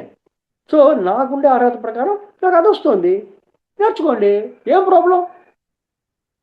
చాలా ప్రాబ్లం ఏంటి? నాకుండే అర్హత, నాకు రాలే అని ఏడుచు కూర్చుని అనుకోండి, ఉన్నది కసపోతుంది. అవునా? అందుకోసం ఎవరు నిరుత్సాహపడకండి. ధ్యానం అనేది ధ్యానం కోసమే చేయాలి. మనకు ఏ అర్హత ఉందో అది ఆటోమేటిక్గా వస్తుంది. ఇంకా ఇంకో క్లారిఫికేషన్ ఏమిటంటే, మనకి ఆల్రెడీ అలాంటి అనుభవాలు వచ్చేసాయంటే జన్మ లోపలే, ఇప్పుడు రావాల్సిన అవసరం లేదు కదా. ఉదాహరణ తీసుకున్నాం అనుకోండి, మనం ట్రైన్లో వెళ్తుంటే మనకి బోల్డ్ ఊర్లు కనిపిస్తాయి, లేదా కారులో బండిలోనో వెళ్తున్నాం, రోడ్డు మీద వెళ్తుంటే బోల్డ్ ఊర్లు కనిపిస్తుంటాయి, గ్రామాలు కనిపిస్తుంటాయి, మనుషులు కనిపిస్తుంటారు, చెట్లు చామలు షాపులు అన్నీ కనిపిస్తుంటాయి. అన్నీ చూసి వెళ్తూ ఉంటాం కదా. భలే ఉందిరా అనుకుంటాం, అనుభవ జ్ఞానం కదా. భలే కనిపిస్తున్నాయని చెప్పేసి. సపోజ్ మీరు ఏరోప్లేన్లో వెళ్ళారనుకోండి, ఏరోప్లేన్లో వెళ్తే ఏరోప్లేన్ నుంచి ఏం కనిపిస్తుంది మీకు? ఏరోప్లేన్ నుంచి మీకు అదే గ్రామాలు అదే అన్నీ కనిపిస్తాయి, లేదని చెప్పట్లేదు. కానీ ఎలా కనిపిస్తాయి? చిన్న చిన్న చిన్న లెక్కపడతలా కనిపిస్తాయి, చిన్న చిన్న బొమ్మలా కనిపిస్తాయి. అవునా? అవునా? మరి అవన్నీ చూసినట్టే కదా. అయ్యో, నేను చూడలేకపోయానే, రోడ్డు మీద వెళ్తున్నప్పుడు ఎలా ఉందో అలా చూడలేకపోయానే అని చెప్పేసి మీరు అనుకున్నారు అనుకోండి, అయ్యో అప్పుడు ఏరోప్లేన్లో వెళ్ళే వాళ్ళు కాస్త కింద దిగాల్సి వస్తుంది. అవునా? ఏం ప్రయోజనం అలాగే? సో మీకు అవసరం లేదు. అరే మీరు ఏరోప్లేన్లో వెళ్ళాల్సిన చోటుకి వెళ్ళిపోతున్నారు తొందరగానే. రోడ్డు మీద ప్రయాణం చేస్తే మీరు గంటల గంటలు కూర్చునేవాళ్ళు ఒక గంటల కూడా మీరు ఏరోప్లేన్లో కూర్చొని వెళ్ళిపోతున్నారు. సో ఎంత ఎంత ప్లస్ పాయింట్ అది. సో అలాగ మనం స్వీకరించాలండి దేన్నైనా సరే. మన అయ్యో రాలే రాలే రాలే అని కూర్చుంటే ఏ ప్రయోజనం? ఇంకో విషయం మీరు తెలుసుకోవాలండి ఈ విషయంలో ఏంటంటే, ఫర్ ఎగ్జాంపుల్ నేను మా మిస్సెస్ ఇద్దరు ఒకసారి వచ్చామని చెప్పాను కదా. ఆవిడ కూర్చుంటే బోల్డ్ అనుభవాలు వచ్చేస్తుంటాయి. ఆ వచ్చిన అనుభవాలు మొత్తం నాకు షేర్ చేస్తూ ఉంటుంది ఆవిడ. ఇప్పుడు నేను ధ్యానం చేస్తే నాకు క్లారిటీ వస్తూ ఉంటుంది ఇన్నర్ వాయిస్ మూలంగా, ఇలా చెప్పాలి అలా చెప్పాలి అని చెప్పేసి. ఇప్పుడు నేను చెప్పే ఈ క్లాసులన్నీ కూడా పత్రికారేమో చెప్పేశారు శ్వాసే గురువు అని చెప్పేసి, సమయ సాధన సాధన ప్రవర్తన చెప్పేసి నువ్వు ఊరికే 2 మాటలు నుంచి మొదలు పెట్టేశారు. కానీ ఇంత ఇంత విస్తారంగా నేను ఎలా చెప్పగలుగుతున్నాను? నేను ధ్యానం చేస్తే వచ్చిన జ్ఞానం వచ్చినా కాదా, అదే నాకు వచ్చిన అనుభవ జ్ఞానం. ఎలా అవుతానే? మా మిస్సెస్కి బోడంత అనుభవాలు వచ్చేస్తుంటాయి. అక్కడికి వెళ్ళాను, సూర్యుడు దగ్గరికి వెళ్ళాను, సూర్యుడితో మాట్లాడాను, చంద్రుడి దగ్గరికి వెళ్ళాను, చంద్రుడితో మాట్లాడాను, నాకు కృష్ణుడు కనిపించాడు, జీసస్ క్రీస్తు కనిపించాడు, పత్రిక గారు కనిపించారు, వ్యాస భగవాన్ కనిపించారు, వీళ్ళంతా నేను మాట్లాడాను, వాళ్ళ చేసి జ్ఞానం తీసుకున్నాను. నాకు ఆవు కనిపించింది, ఆవు మాట్లాడింది, పులి కనిపించింది, పులి మాట్లాడింది, పావు కనిపించింది, పావు మాట్లాడింది, ఒక సందేశం ఇచ్చింది. ఇవన్నీ బోల్డ్ జ్ఞానం. సో ఇవన్నీ ఏంటి నాతో పంచుకుంటున్నాడు ఆవిడ. పంచుకుంటే ఇప్పుడు ఏమైందండి, నేను ధ్యానం చేస్తే వచ్చే జ్ఞానం నాకు వచ్చింది, ఏం కావాలో అది వచ్చింది. ఇప్పుడు మా మిస్సెస్ చెప్తుంటే ఆవిడ యొక్క జ్ఞానం కూడా నేను తీసుకున్నానండి, సజ్జన సాంగత్యం. ఇప్పుడు చెప్పండి ఎవరికి ఎక్కువ జ్ఞానం వచ్చింది, నాకా మా మిస్సెస్కా? నా యొక్క జ్ఞానం ప్లస్ మా మిస్సెస్ యొక్క జ్ఞానం, అదే సజ్జన సాంగత్యం. 2 నాకు వచ్చాయండి. ఇప్పుడు ఎవరికి నాకు నాకు నాకంతా నాకు అనుభవం జ్ఞానం రాలేదు, సూక్ష్మ శరీర జ్ఞానం రాలేదు, కానీ జ్ఞానం వచ్చింది. ఎలా వస్తేనేమి కదా, అట్టిపండు తొక్కొల్చి నోట్లో పెట్టినట్టు నాకు బోల్డ్ అనుభవ జ్ఞానం వచ్చింది, ఇంకో వచ్చారు సజ్జన సాంగత్యం వల్ల. సో ఆవిడకంటే ఎక్కువ నాకు జ్ఞానం. ఇప్పుడు ఆవిడకి ఆ అనుభవం నేను చెప్తాను నా అనుభవంతో పాటు. సో ఎవరికి ఎక్కువ జ్ఞానం వచ్చింది చూసారా? ఇదండి మనం తెలుసుకోవాల్సింది. ఇలా మనం పాజిటివ్గా తీసుకోవాలి. సో ఎలాగవుతానే మొత్తం మీద మనంతా మనం ధ్యానం చేస్తే వచ్చే 5% అనుభవ జ్ఞానాన్ని ఎలా వచ్చినా పర్లేదు, మీకు హాస్టల్ ట్రావెల్ చేసినా వచ్చినా పర్లేదు, లేదా ఇన్నర్ వాయిస్లో వచ్చినా పర్లేదు, ఎలాగైనా సరే అండి ఏదో విధంగా జ్ఞానం వస్తుంది, రాకుండా ఉండదు. సరైన పద్ధతిలో ధ్యానం చేస్తే, సరైన పద్ధతిలో ధ్యానం చేయడం అర్థం ఏంటి? సరైన పద్ధతిలో శ్వాస మీద ధ్యాస పెట్టాలి.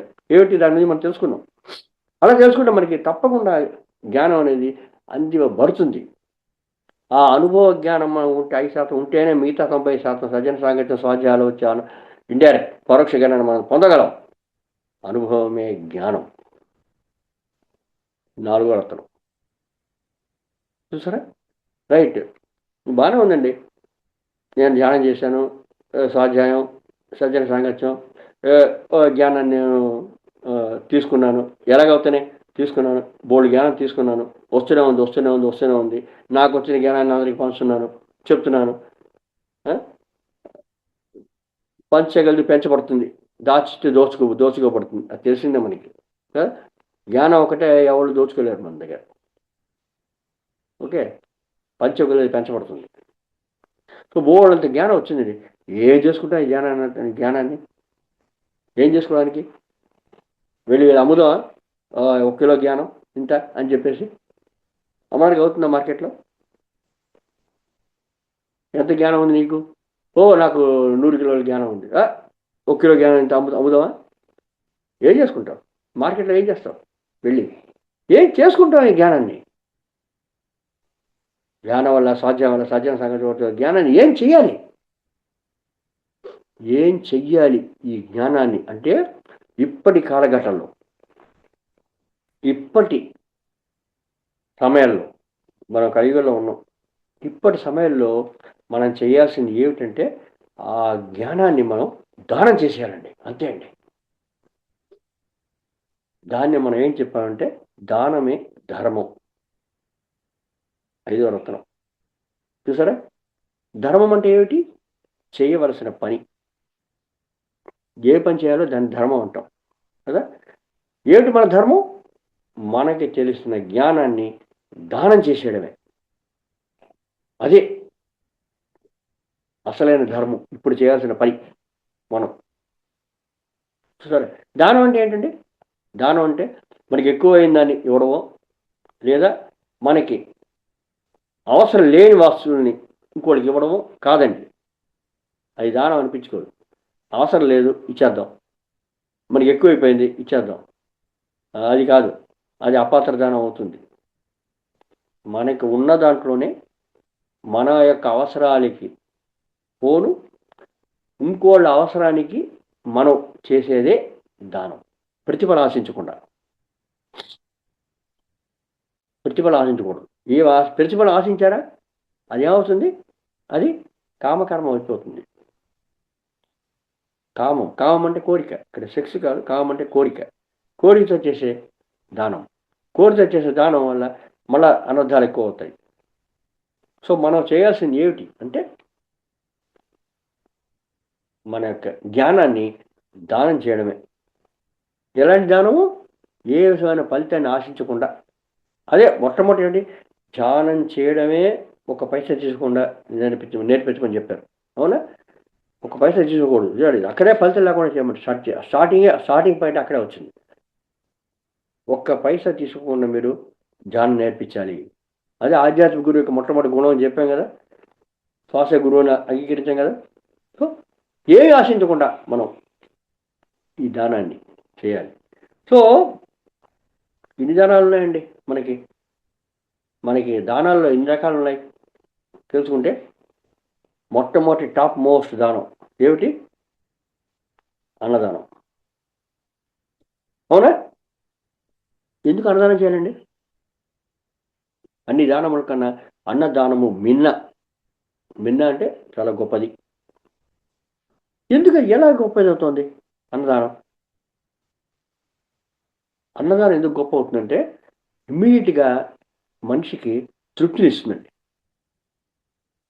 మిగతా ఏమి ఇచ్చినా కూడా మనిషి తృప్తి పడలేడు. ఇమ్మీడియట్గా తృప్తినిచ్చేది అన్నదానమే. ఒక మనిషికి అన్నం పెట్టారనుకోండి, కడుపు నిండేంత వరకు తినగలడు. దాని తర్వాత తినగలడా? తినలేడు. కడుపు నిండిపోయింది, నాకు అయితే జాంగిరీ అంటే ఇష్టం, ఓకే, 10 జాంగిరీలు తీసుకొచ్చి తినవా అంటే కడుపు నిండిన తర్వాత ఏం తింటాం మనం? తినం. కడుపు నిండిపోయింది కదా చాలు అంటాం. ఇప్పుడు భీముడు ఉన్నాడు అనుకోండి. భీముడు ఎంత తింటాడు? మనం 1 కిలో బియ్యం తిన్నాం రోజంతా కలిపి, లేదా ఒక పూటకి 1 కిలో బియ్యం తిన్నాం అనుకో, 1 కిలో అన్నం వండుకుని 1 కిలో అన్నం తిన్నాం అనుకోండి. భీముడు ఎంత తింటాడు? భీముడు 100 కిలోలు తింటాడు కదా. 100 కిలోల బియ్యాన్ని మనం అన్నం చేసాడు తింటాడు. కానీ 100 కిలోల అన్నం తినేసిన తర్వాత భీముడు కూడా చెప్తాడు చాలు అంటాడు. ఎందుకు? కడుపు ఉండిపోయింది. దాని తర్వాత ఇంకా తినలేడు. అంటే మొట్టమొదట తృప్తినిచ్చేది మనిషి చాలు అని చెప్పగలిగేది ఒక అన్నదానం మాత్రమేనండి. అందుకోసమే ఇమ్మీడియట్గా తృప్తినిచ్చేది అన్నమే. అందుకోసం అన్ని దానాల కన్నా అన్నదానము మిన్న కదా. బాగుంది. అన్నదానం చేసే బాగానే ఉంది. సరే, అన్నదానం చేద్దామండి. అన్నదానం చేస్తున్నాం అనుకోండి. చేస్తుంటే ఎందుకు అన్నదానం చేస్తున్నాం అండి? ఎందుకు అన్నదానం చేస్తున్నాం అంటే మనకి పుణ్యం వస్తుంది చేస్తున్నామండి. మామూలుగా చేయట్లేదు. పుణ్యం వస్తుంది అని చేస్తున్నామండి. పుణ్యాన్ని ఆశించి అంటే ఫలితాన్ని ఆశించి చేస్తున్నామండి ఆ దానం. కానీ మనం చేయాల్సిన దానం ఏమిటి? ఫలితాన్ని ఆశించి కూడా చేయాలి. అదే నిజమైన ధర్మం. కానీ మనం చేసే అన్నదానం యొక్క వెనకాతల అర్థం ఏంటండి? ఫలితాన్ని ఆశించి చేస్తున్నామండి. ఏం ఫలితం? పెట్టామని మనకు పుణ్యం వస్తుంది చెప్పేసి. ఓకే, ఇప్పుడు నేను మీ ఇంటికి భోజనానికి వస్తాను అనుకోండి. మీరు భోజనం పెడతారా పెట్టరా? గ్యారంటీగా పెడతారు. అవునా? రైట్. ఈ పూట చెప్పొస్తాను నేను. సార్ మీరు మా ఇంటికి భోజనానికి రండి పలానా రోజుని అని చెప్తే ఓకే రైట్ నేను భోజనానికి వస్తాను.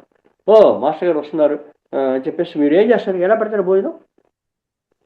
2 కూరలు, 2 స్వీట్లు, తర్వాత పప్పు, సాంబారు, రసము, దాని తర్వాత ఆవకాయ, ఇలాగా ఓ 10 ఐటమ్స్ చేసి పెడతారు.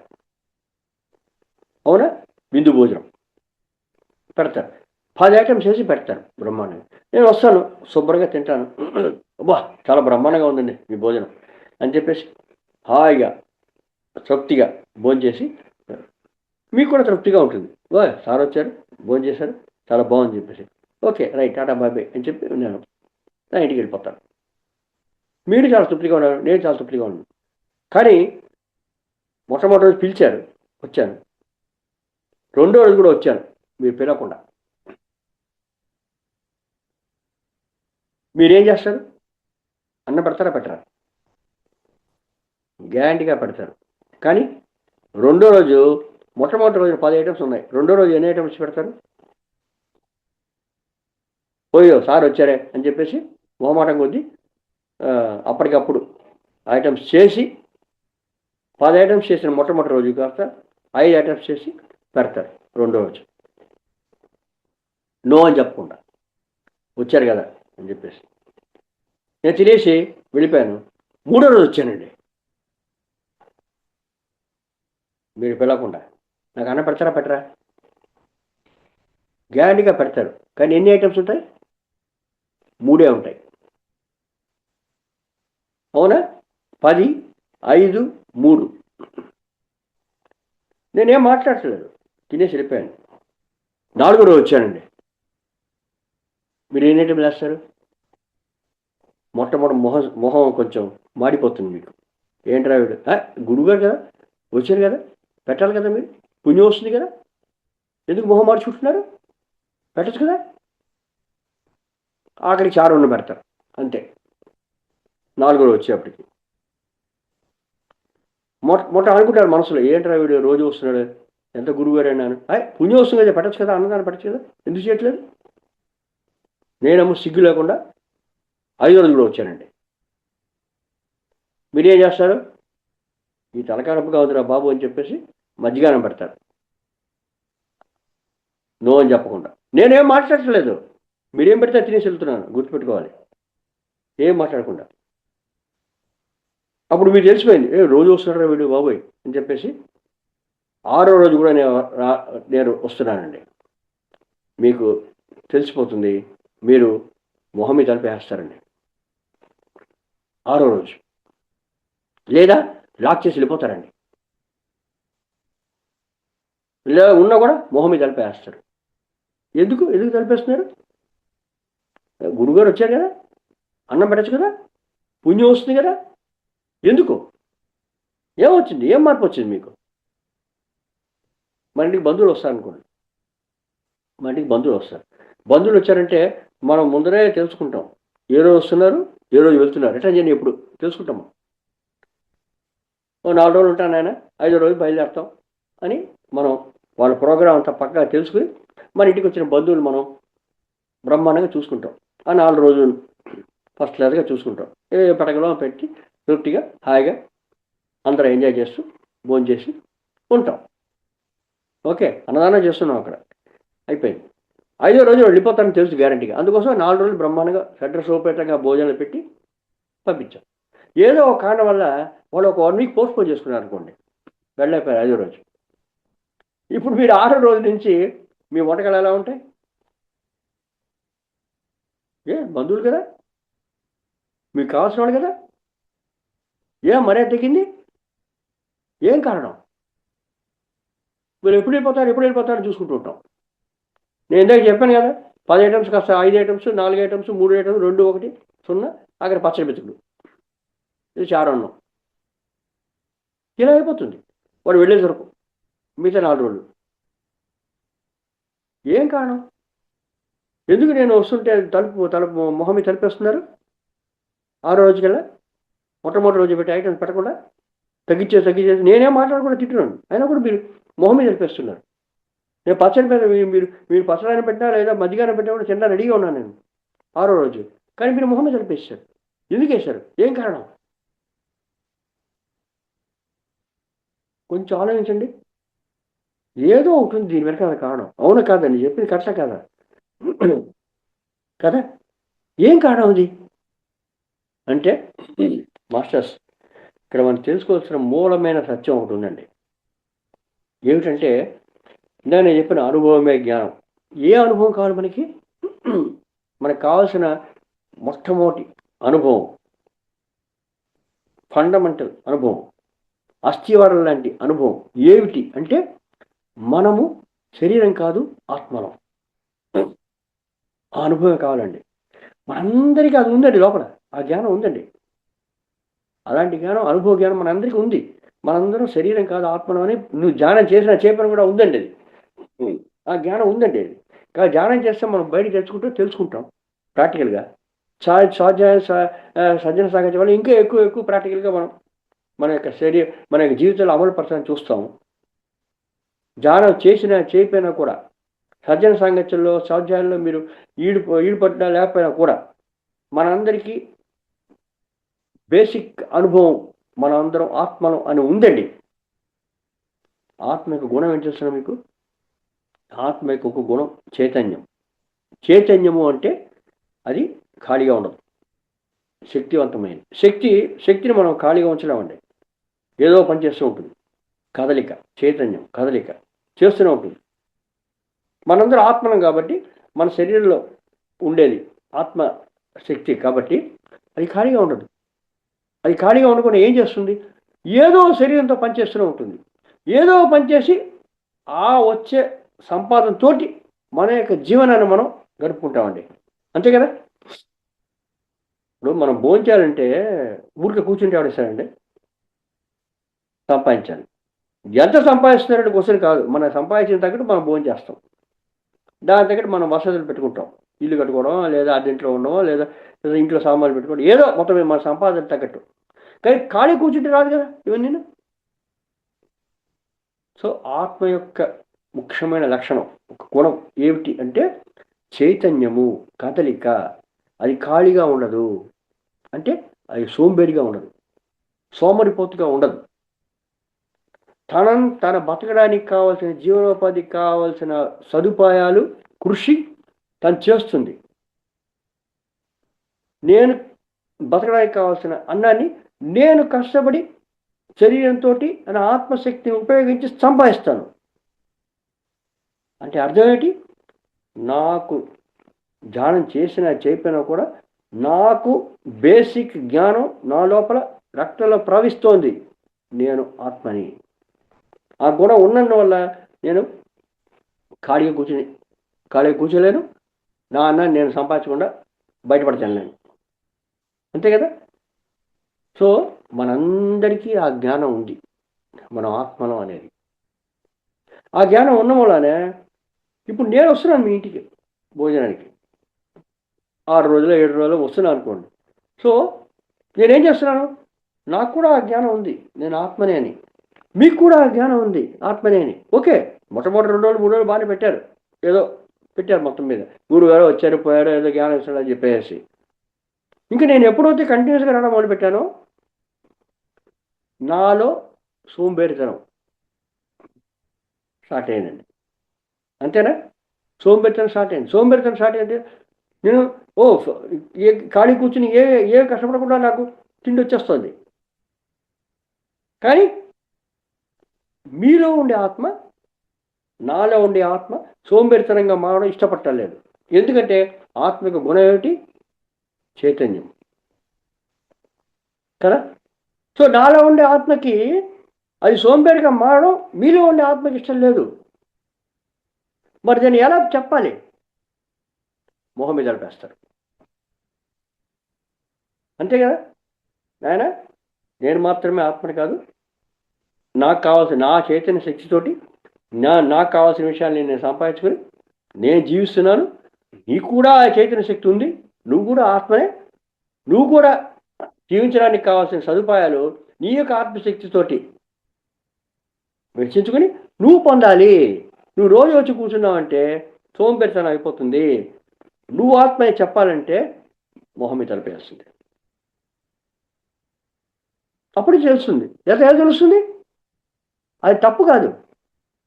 మనంతా ప్రాక్టికల్గా చేసే అదే కదండి, జీవితంలో చేసే అదే కదా.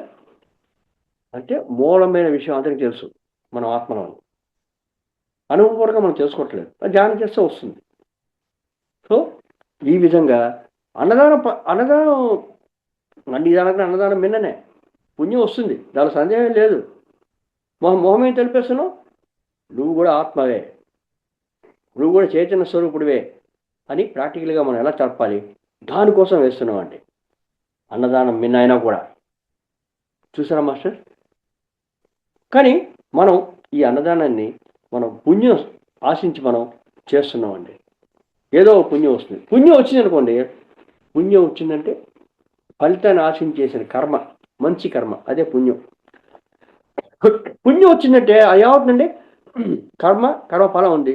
కర్మఫలం ఉంది కాబట్టి దాన్ని అనుభవించాలంటే తిరిగి జన్మ వచ్చేస్తుంది. పునర్జననం పునర్మరణం పునర్జనని జఠరే శయనం ఏ సంసారే బహుదుస్తారే కృపయా పాహి మురారే భజగోవిందం భజగోవిందం. మీరు మంచి చేసినా కూడా మీకు కర్మఫలం, చెడు చేసినా కూడా కర్మఫలం, మీకు ఆ కర్మఫలం యొక్క శేషం ఉండేది వరకు జన్మ. నేను ఈ మొత్తం మంచే చేసుకుంటూ వచ్చానండి ఈ జన్మ అంతా కూడా.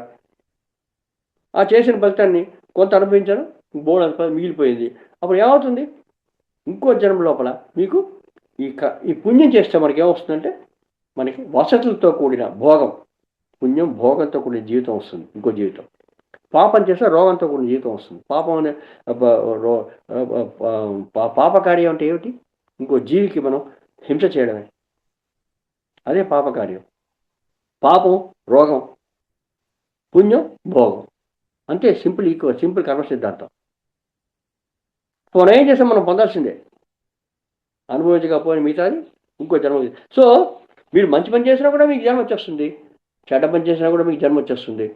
సో మంచి పనే చేస్తున్నాను ఈ జన్మ అంతా కూడా అంటే ఆ నెక్స్ట్ జన్మ లోపల మీకు వసతులతో భోగంతో కూడిన జీవితం వస్తుంది.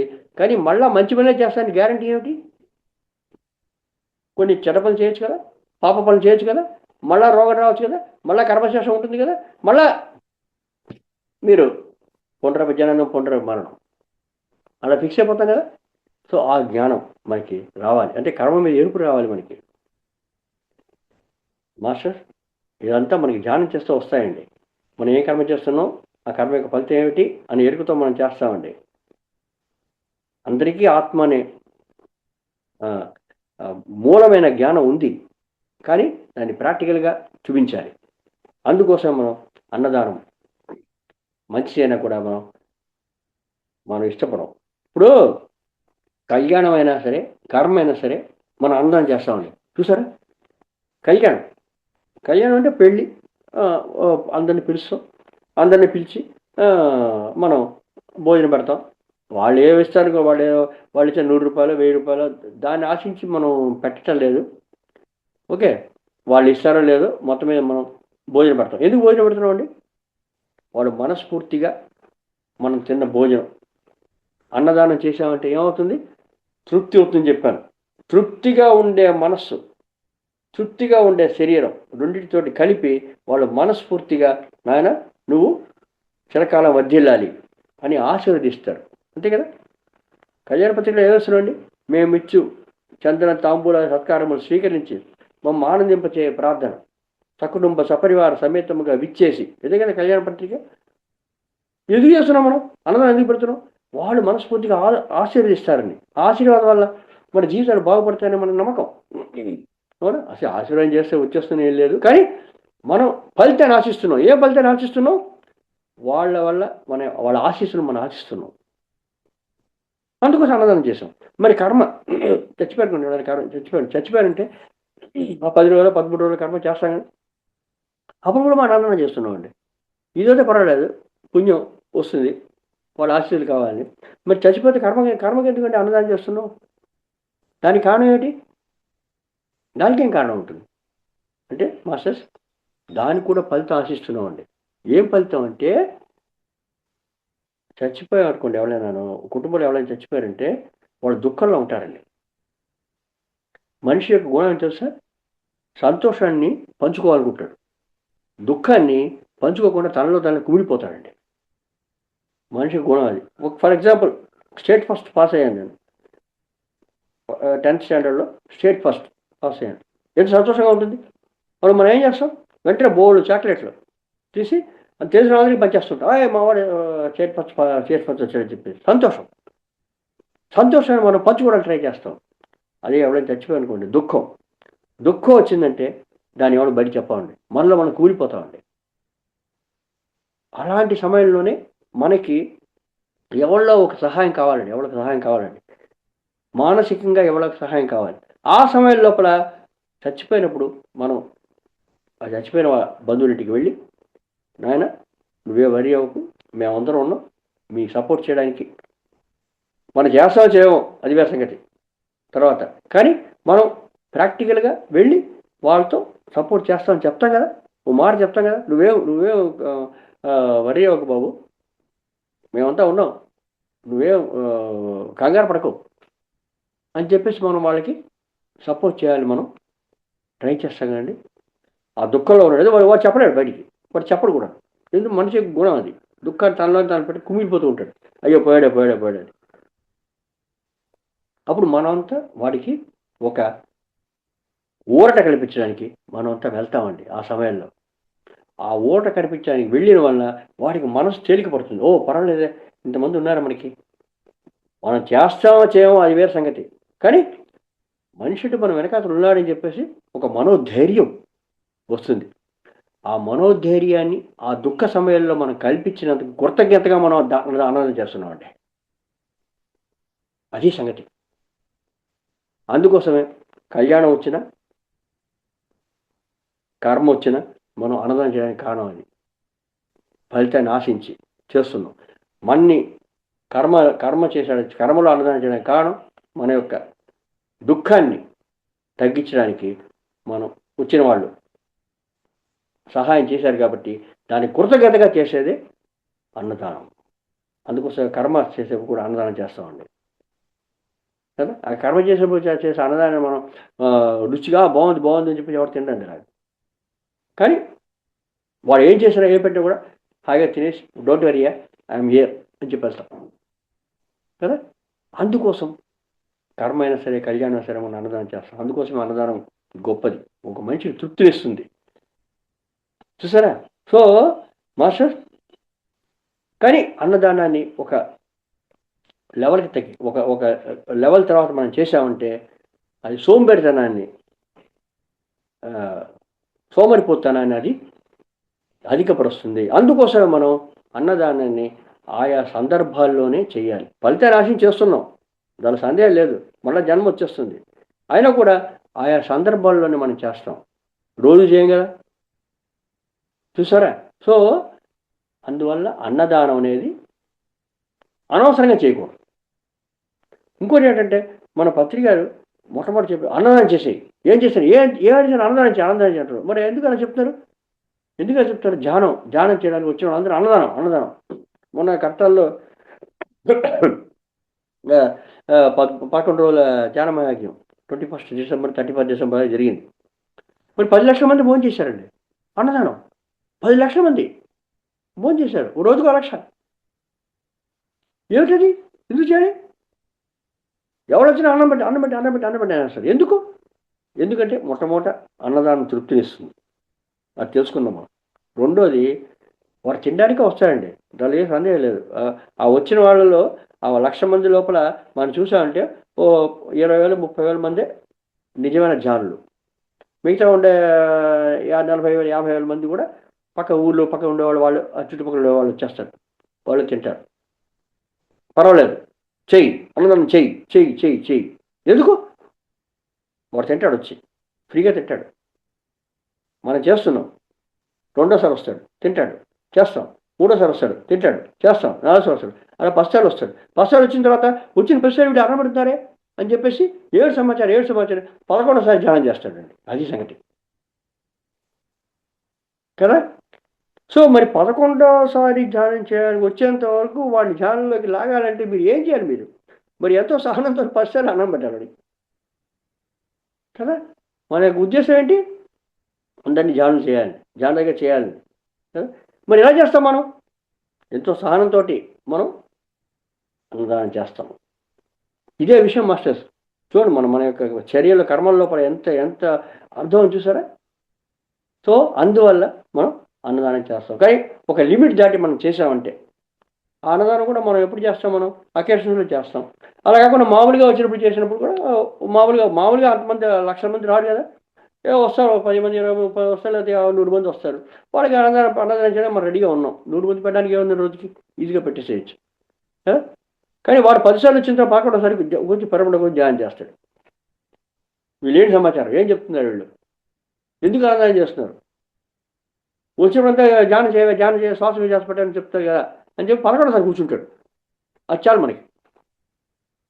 అందుకోసం మనం కానీ అన్నదానాన్ని ఓ లిమిట్ దాటి మనం చేసామంటే సోంబేరితనాన్ని మామూలుగా చేసామంటే సోంబేరితనం అలవడుతుంది.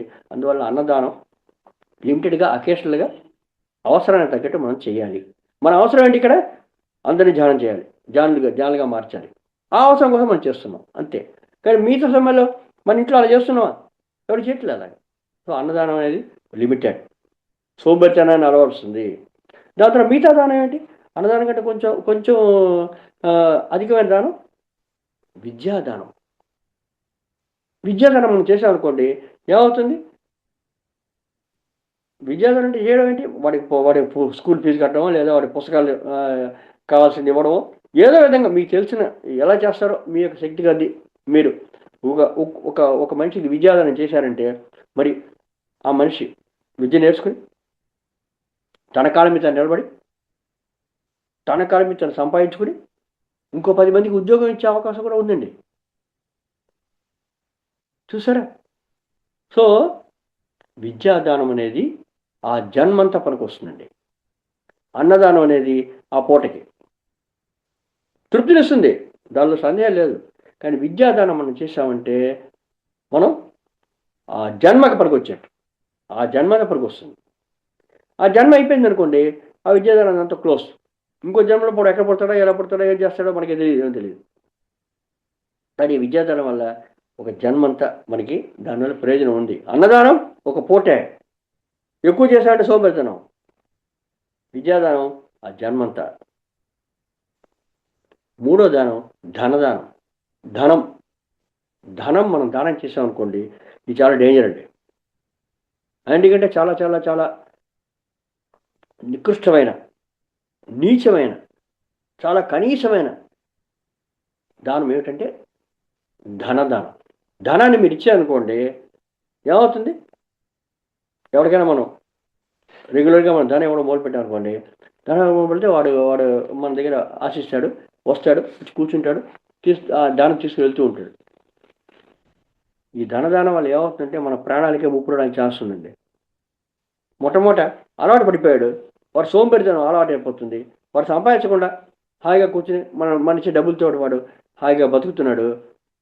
బతికినట్టు ఏమవుతుంది? కొన్ని రోజులు అయిన తర్వాత మనం ఇవ్వదలుచుకోలేదు. మనకి ఏదో సందర్భాల వల్ల మనం ఇవ్వలేకపోయాం అనుకోండి, ఇవ్వలేకపోతే వాడు ఏం చేస్తాడు? ఫస్ట్ మన వచ్చి ఏంటి సార్ ఇవ్వండి సార్ బతిమలుతాడు. సార్ చాలా కష్టంగా ఉంది సార్ ఇవ్వండి సార్. మనం ఇవ్వలే స్థితిలో ఉంటే నేను ఇవ్వలే, ఏదో మొత్తం కోపం వచ్చిందో ఏదో కారణం వల్ల మనం ఇవ్వలే అంటే వాడు బతిమలుతాడు. బతిమల్లి వాడు ఇవ్వాలనుకోండి, నెక్స్ట్ టైం వచ్చి మళ్ళీ తిడతాడు. ఏంటి సార్ ఇవ్వకపోవడం ఏంటి? అది తిడతాడు. ఆయన కూడా మీరు ఇవ్వలే అనుకోండి, 3 సార్లు వచ్చి వాడు మన దగ్గర నుంచి లాక్కుపోవడానికి ట్రై చేస్తాడు, దొంగతనం చేయడానికి ట్రై చేస్తాడు, బలవంతంగా తీసుకుని ట్రై చేస్తాడు. ఆయన కూడా మనం ఇవ్వదలుచుకోలేకుండా 4 సార్లు మనం చంపేస్తాడు. చంపి కూడా మన చంపి మన ధనాన్ని తీసుకోవాలని ట్రై చేస్తాడు. అంటే ఏమిటి? ధనదానం మనం చేసామంటే సోంబేరితనాన్ని మాత్రమే మనం ప్రమోట్ చేయడం కాకుండా మన ప్రాణాలకే ముప్పండి. చూసా?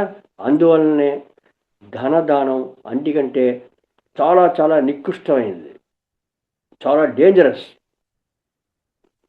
ఓకే, దానం చేస్తున్నాం, దానిలో ఏం లేదు. కానీ అది మన ప్రాణానికే ముప్పు. అందుకోసమే చాలా చాలా అధమమైన స్థితిలో ఉన్నది ధనదానం. దాన్ని మనం అనవసరంగా చేయకూడదు. దాని తర్వాత మధ్యస్థంగా ఉండేది అన్నదానం. ఎందుకంటే అది ఇమ్మీడియట్గా తృప్తినిస్తుంది. దానికంటే కొంచెం ఉత్తమమైనది విద్యాదానం. ఎందుకంటే ఆ జన్మత పనికొస్తుంది. ధనదానం మన ప్రాణానికే ముప్పు, నీచమైంది, అధమైంది. అన్నదానం ఆ పూటకి లేదా 2 రోజులకి లేదా 4 రోజులకి తృప్తినిస్తుంది, అది మధ్యమైంది. విద్యాదానం ఉత్తమమైంది, ఎందుకంటే ఆ జన్మత పనికొస్తుంది. వాటి వలన మిగతా వాళ్ళు బతకడానికి ఛాన్స్ ఉంది. కానీ ఆ జన్మత అయిపోయింది అది. ఇంకా మరి ఏ దానం చేయాలి మనం? ఏ దానం మనం చేయాలి? అన్నీ లిమిటెడ్గా ఉన్నాయి. అధమం, మధ్యమం, కొంచెం ఉత్తమం. అన్నిటికంటే చాలా చాలా చాలా శ్రేష్టమైన అత్యున్నతమైన దానం ఏమిటంటే ధ్యాన దానం అండి. అది ఎలా ఉన్నతమైంది? ఇప్పుడు మనం చాలా డిస్కస్ చేసాము దీని గురించి. మనం ధ్యానాన్ని ఎవరికైనా నేర్పించాలనుకోండి, ఎలా నేర్పించాలి? ఒక పైసా తీసుకొని నేర్పించాలి. అదే మా శ్వాసని గురువు పెట్టుకుని. అలాంటి ధ్యానాన్ని మనం ఎవరికైనా నేర్పించామనుకోండి, ఫస్ట్ ఆఫ్ ఆల్ మనం నేర్చుకున్నాం అనుకోండి, రైట్, ఇంకోటి గురించి తర్వాత చూద్దాం. మనం నేర్చుకున్నాం అనుకోండి, అప్పుడు ఏమవుతుంది? దాని యొక్క పరిణామం ఏమిటి? మనం నేర్చుకుంటే మనం తెలుసుకుంటాం, మనం ఆత్మలం, మన శరీరం కాదు, అంత ఆత్మలవే అని కూడా తెలుసుకుంటాం. అది తెలుసుకుని దానికి తగ్గట్టు మనం కర్మలు చేయడం మొదలు పెడతామండి. ఏ విధమైన ఫలితాన్ని ఆశించకుండా నిష్కామ కర్మలు చేయడానికి, అంటే కామకర్మ అంటే ఫలితాన్ని ఆశించేసేది, నిష్కామ కర్మలు అంటే ఏ విధమైన ఫలితాన్ని ఆశించకుండా చేసేది. అలాంటి కర్మలు చేయడం మొదలు పెడతామండి. అవునా? రైట్. అప్పుడు ఏమవుతుంది? నిష్కామ కర్మలు చేయడం మొదలు పెట్టేప్పటికి మన యొక్క కర్మల శేషం 0 అయిపోతుంది. అంటే మన జన్మ చివరి జన్మ అవుతుందండి. కర్మల శేషం ఉండేది జన్మ వస్తుందని చెప్పాం కదా. ఇప్పుడు కర్మల శేషం 0 అయిపోతుంటే ఏమవుతుంది? ఇంకో జన్మ రాదండి. అంటే మన చివరి జన్మ ఛాన్స్ ఉంది మనం ధ్యానం నేర్చుకుంటే. చూడండి, ఈ జన్మే ఆఖరి జన్మ. అందుకోసం ధ్యానం చేసే వాళ్ళకి ఈ జన్మే ఆఖరి జన్మ. మాస్టర్ చూడండి ఎంత ఎంత డీప్గా వస్తుంది ఇది దానమే ధర్మం అనేది. Okay, so right. ఇప్పుడు మనం ఏం చేస్తాం? మనం నేర్చుకుని మన జన్మ చివరి జన్మ చేసుకుని మనం ఇంకోటి ధ్యానం చెప్పించాం అనుకోండి, అప్పుడు ఏమవుతుంది? వాళ్ళు ధ్యానం చేసి వాళ్ళ చివరి జన్మ చేసుకుంటారండి. అవునా? మిగతా దానాలు మనం చేసుకున్నాం, ధనదానం, అన్నదానం, విద్యాదానం. అవన్నీ మ్యాక్సిమం ఆ పూటకో ఆ జన్మకో లేదా మన ప్రాణాలకు ముప్పు తెప్పించేది. కానీ ధ్యానదానం చేసామనుకోండి, మనం మన జన్మ చివరి చేసుకోగలం, మన ఇంకొకళ్ళ యొక్క జన్మను కూడా చివరి జన్మ చేసుకోవడానికి మనము ఉపయోగపడగలమండి. సో అందుకంటే శ్రేష్టమైన దానము. మరి మన దగ్గర ధ్యానం నేర్చుకున్నవాడు మనం ఎలాగ ధ్యానం నేర్చుకుని ఇంకోటి చెప్తున్నామో, అలాగే మన దగ్గర ధ్యానం చేసుకునేవాళ్ళు తన జన్మ ఆఖరి జన్మ చేసుకుని ఇంకోటి చెప్పడం మొదలు పెడతారు కదా. అలా ఎంతమంది ఆత్మలు ఉద్ధరించబడి వాళ్ళ యొక్క జన్మల్ని చివరి జన్మ చేసుకోవడానికి ఆస్కారం ఉంది. అందువల్ల ధ్యాన దానము సర్వశ్రేష్టమైన దానం. అటువంటి దానం చేయడమే మన యొక్క ధర్మం.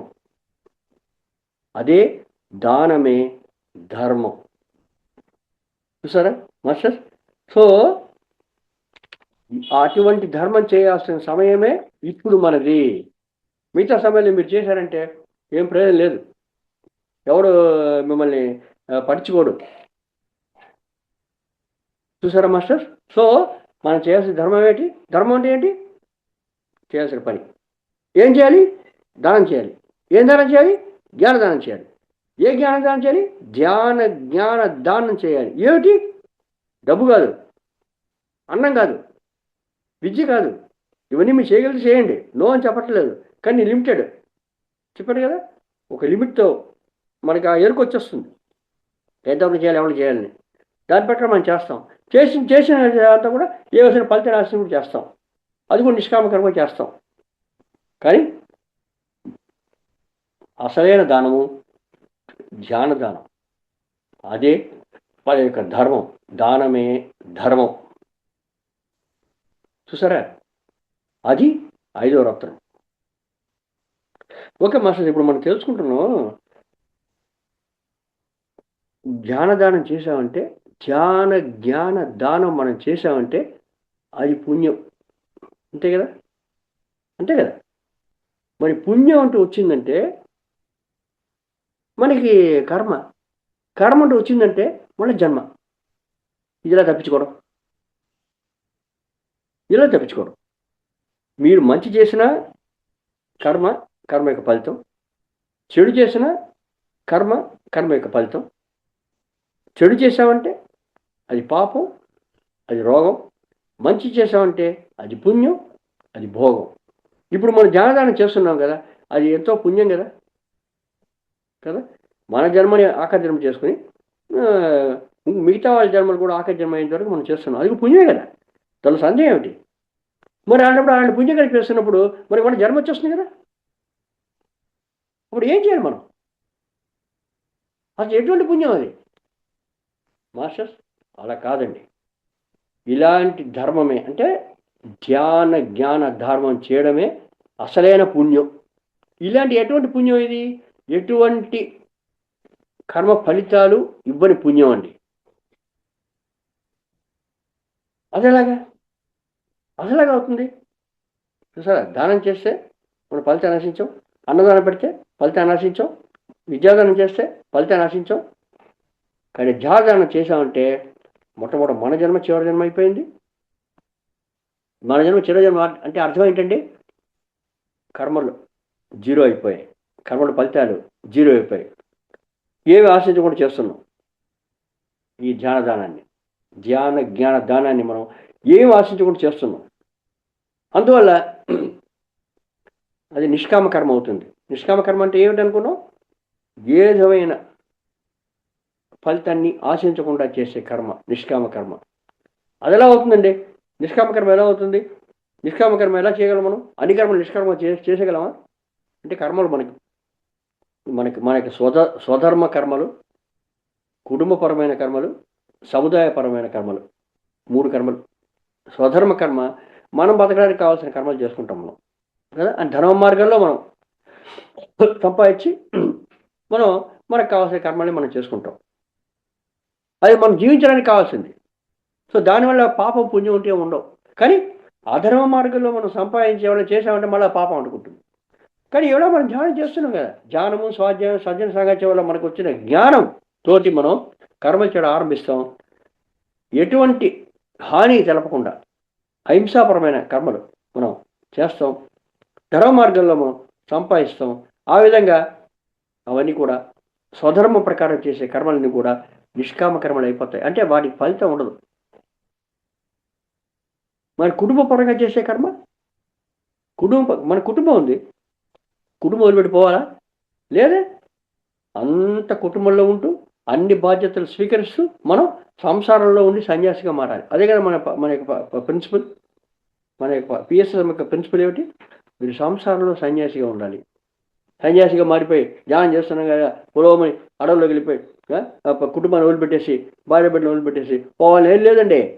సంసారంలో ఉంటూ అన్ని బాధ్యతలు స్వీకరిస్తూ సన్యాసిగా ఉండాలి. సంసారంలో సన్యాసి కదా. మరి అలాగే మనం స్వధర్మం మనం చేస్తున్న కుటుంబ ధర్మంలో మనం మన కుటుంబ ధర్మాన్ని నిష్కామంగా చేస్తాం. నిష్కామ కర్మలే అవుతుంది. కుటుంబంలో మనం సంపాదించాలి, వాళ్ళకి పెట్టాలి, పిల్లలు పెట్టాలి, అందరికి పెట్టాలి. దానిలో నిష్కామ కర్మ అవుతుంది. అది నిష్కామ కర్మ అంటే చాలా చాలా సింపుల్ అండి. ఓకే, అది కూడా ఫలితాన్ని ఆశించి కూడా చేయాలి. ఇప్పుడు ఒక చిన్న ఉదాహరణ మీకు చెప్తే మీకు అర్థమవుతుంది. ఇప్పుడు మా అబ్బాయి ఉన్నాడండి, నాకు పుట్టాడు. మరి వాడికి చేయాల్సిన పనులన్నీ ఎవరు చేస్తారు? వాళ్ళని చదివించడం, వాళ్ళ పెళ్ళిడికి వచ్చేది పెళ్లి చేసడం, ఇవన్నీ కూడా ఎవరు చేస్తారు? నేను నా డబ్బులతో చేయాలి. అవునా? నా సంపాదన చేయాలి. నేనేం చేస్తానంటే నా సంపాదనలో మ్యాక్సిమం సంపాదన వాళ్ళ కోసమే వాళ్ళ చదువుల కోసం, వాళ్ళ వాళ్ళ రక్షణ కోసం, వాళ్ళ సౌకర్యాల కోసం నేను పెట్టి మొత్తం పెళ్లి చేసి మా పెళ్ళి అయిందండి. పెళ్ళి అయిన తర్వాత కోడలు వచ్చింది. కోడలు వచ్చిన తర్వాత నన్ను మావాడు ఇంట్లో తాగేశాడు, బయటికి పోని. అప్పుడు ఏమవుతుంది, నేను ఏడవ మొదలుపెట్టాను. అయ్యి బాబోయ్, నాకు జీవితంలో ఉండే మ్యాక్సిమం అమౌంట్ కష్టపడి వాడికి పెట్టాను, వాడు పెళ్ళైన తర్వాత భార్య వచ్చిన నన్ను తడేశాడు అని ఏడవ మొదలుపెట్టాను. ఎందుకు ఏడుస్తున్నావు? ఏడడానికి కారణం ఏంటంటే నా యొక్క కర్మలు అన్నీ కూడా కామకర్మలే. ఏమిటది? ఫలితం నాశించేసిందే. ఏమిటది ఆ ఫలితం? నేను ఇప్పుడు అన్నీ చేస్తున్నాను వాడికి, నా యొక్క వయసైన కాలంలో నన్ను వాడు జాగ్రత్తగా చూసుకుంటాడు అనే ఫలితాన్ని ఆశించేశానండి. అందువల్లనే పెళ్ళైపోయేవాడు బయట తెరేసిన తర్వాత నేను ఏడవ మొదలుపెట్టాను. చూసారా, అది కామకర్మ అయిపోయింది. అదే కుటుంబపర్వ కర్మలను కూడా ఇది నా యొక్క బాధ్యత అని అనుకుని మనం అన్నీ చేయడం మొదలుపెట్టామనుకోండి, అన్నీ చేస్తాం ఫుల్గా, చేయాల్సినవి చేస్తాం ఫుల్గా, అన్నీ చేసి నా యొక్క బాధ్యత అని కంపల్సరీగా నేను చేయాల్సింది నా యొక్క బాధ్యత. ఎందుకంటే కుటుంబంలో కర్మ చేయాల్సిందే, కుటుంబ ధర్మం అది. అని ఎప్పుడైతే నేను చేస్తానో నాకు బాధ్యత అంటే నేను ఆశించనండి. ఏం ఆశించకుండా చేశాను. పెళ్ళైన తర్వాత నన్ను బయట తెలిసినా కూడా నేను ఏడవను. కారణం ఏమిటి?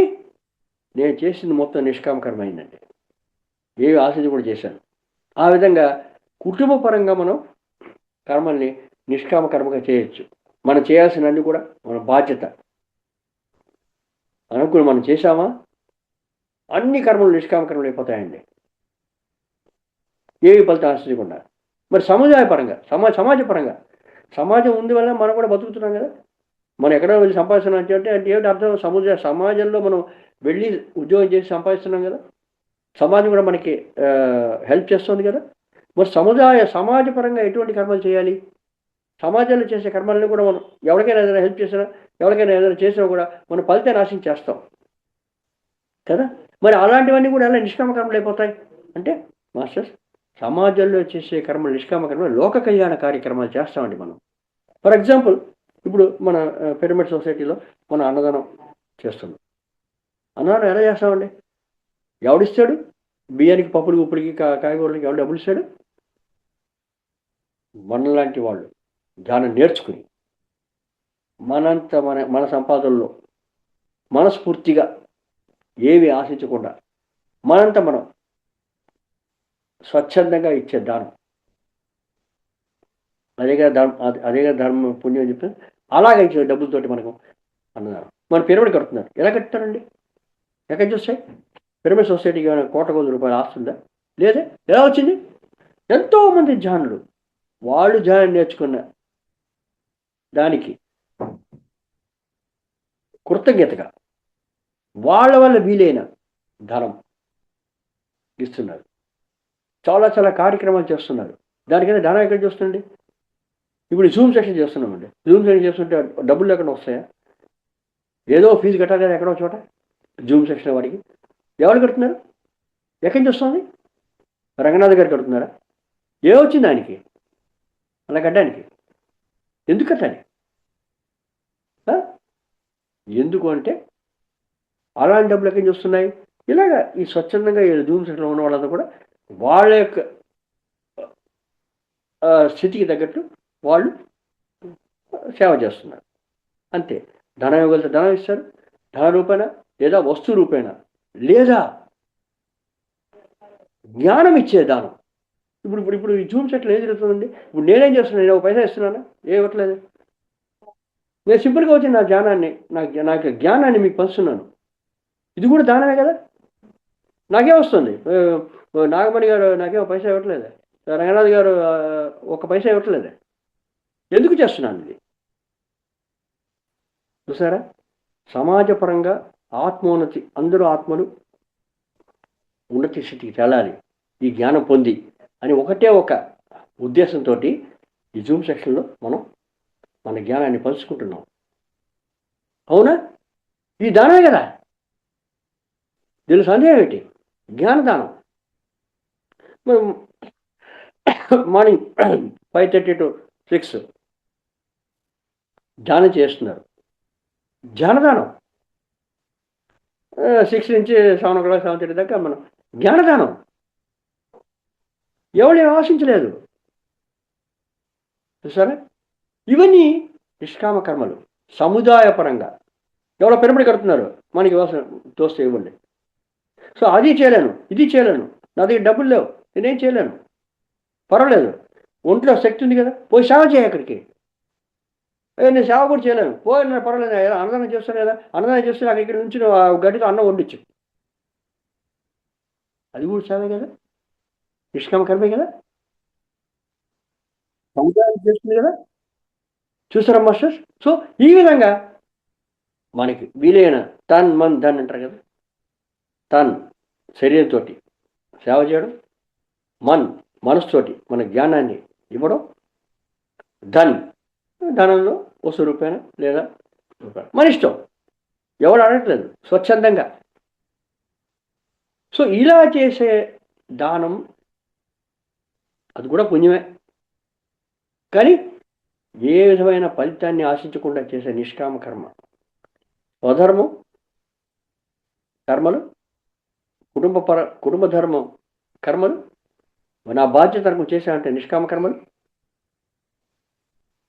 ధర్మ మార్గంలో నేను సంపాదించామంటే స్వధర్మంలో ఉండే నిష్కామ కర్మలు, కుటుంబంలో నా బాధ్యత చేసామంటే నిష్కామ కర్మ,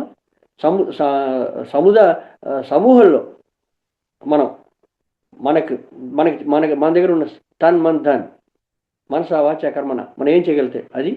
జ్ఞానం ఇవ్వండి, ఓ 4 మాటలు చెప్పండి, అది కూడా దానమే కదా.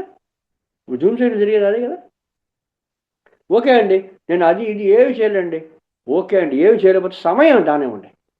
మీ సమయాన్ని కొంచెం కూర్చుంటున్నాం కదా ఇక్కడ ధ్యానం చేసుకోవడానికి, సమయాన్ని మీరు వెచ్చిస్తున్నారు. మీరు అసలు అన్నికంటే కష్టమైన సమయం ఏంటండి. అందుకోసం ఏం చెప్పిన సమయం లేదు, సమయం లేదు, సమయం లేదు అంటాం. సమయదానం ఇవ్వండి, ఏదవుతానే. సో ఇటువంటి కర్మలు మనం చేస్తున్నాం, ఇటువంటి కర్మలు మనం చేస్తున్నా కూడా మనకి ఎటువంటి ఫలితం ఉండదు. అందుకోసమే ధర్మమే పుణ్యం. ఏ ధర్మం? ఇటువంటి నిష్కామ కర్మలు చేసే, స్వయంగా ప్లస్ కుటుంబపరంగా ప్లస్ సముదాయ పరంగా మనం చేసే నిష్కామ కర్మలు అలాగే చేయాలి. ఏం చేయాలి డిస్కస్ చేసాం, అదే ధర్మం, చేయవలసిన పని. అటువంటి ధర్మమే, ధర్మం వల్ల వచ్చేదే, అది కూడా కర్మ చేస్తున్నాం కదా, అదే సరియైన పుణ్యం. ఎటువంటి పుణ్యం? ఏ విధమైన ఫలితము లేని, శేషం లేని పుణ్యం. అందుకోసమే మన జన్మ చివరి జన్మ అవుతుంది. మన దగ్గర జ్ఞానం నేర్చుకుని వచ్చిన వాళ్ళ జన్మ కూడా చివరి జన్మ అవుతుంది. మన భగవద్గీత చెప్పేశాడు, క్షీణే పుణ్య మత్స్యలోకం విశంతి. అంటే ఎప్పుడైతే నువ్వు పుణ్యం చేసినా కూడా స్వర్గంలో ఉంటానైనా, ఆ పుణ్యం అయిపోయిన తర్వాత మళ్ళీ తిరిగి నువ్వు మత్స్యలోకం అంటే భూలోకానికి రావాల్సిందే. పాపం చేసినా కూడా దాన్ని అనుభవించిన రావాల్సిందే. ఏ కర్మని మనం కామకర్మగా చేసినా కూడా మనం రావాల్సిందే. వేరే విధంగా పునర్విజననం పునర్మరణం అయిపోతుంది. కర్మ యొక్క ఫలితాలు ఉంటాయి మనకు ఆశించేసామంటే. పునర్విజననం పునర్విమరణం పునర్విజననీ జఠరే శయనం ఏ సంసారే బహుదుస్సారే కృపయా పాహి మురారే భజ గోవిందం. మాస్టర్స్ భజ గోవిందం శ్లోకాన్ని కూడా చాలా మొత్తం ధ్యానమయమే అండి. అది వచ్చేస్తుంది మనం కామకర్మలు చేస్తుంటే. సో నిష్కామ కర్మ అదే మన యొక్క ధర్మం. సముదాయ పరంగా, కుటుంబ పరంగా, స్వధర్మ పరంగా చేయాల్సిన ధర్మం ఏంటంటే నిష్కామ కర్మలు. అదే మనం అదే అసలైన పుణ్యం. కర్మ యొక్క అకౌంట్ శేషం లేని పుణ్యం. అందువల్ల చివరి జన్మ అవుతుంది. అదే మన ధర్మం.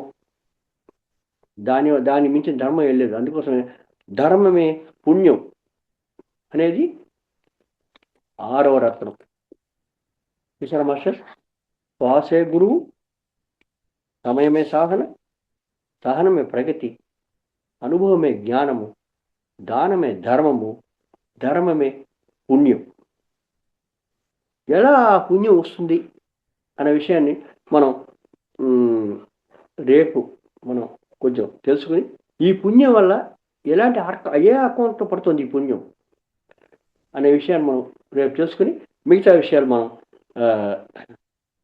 రేపు సెక్షన్లో మనం కంటిన్యూ చేసుకుందాం. నేను ఇక్కడితో ఈరోజు ఆపేస్తున్నాను. ఈ అవకాశం ఇచ్చిన మహాతార్ టీవీకి, పత్రి గారికి, నా తర్వాత ఇందులో ఉన్న అందరికీ కృతజ్ఞతలు తెలుపుకుంటూ ఈ సెక్షన్ నేను ఇప్పటితోటి నిలుపుకుంటున్నాను. ధన్యవాదాలు.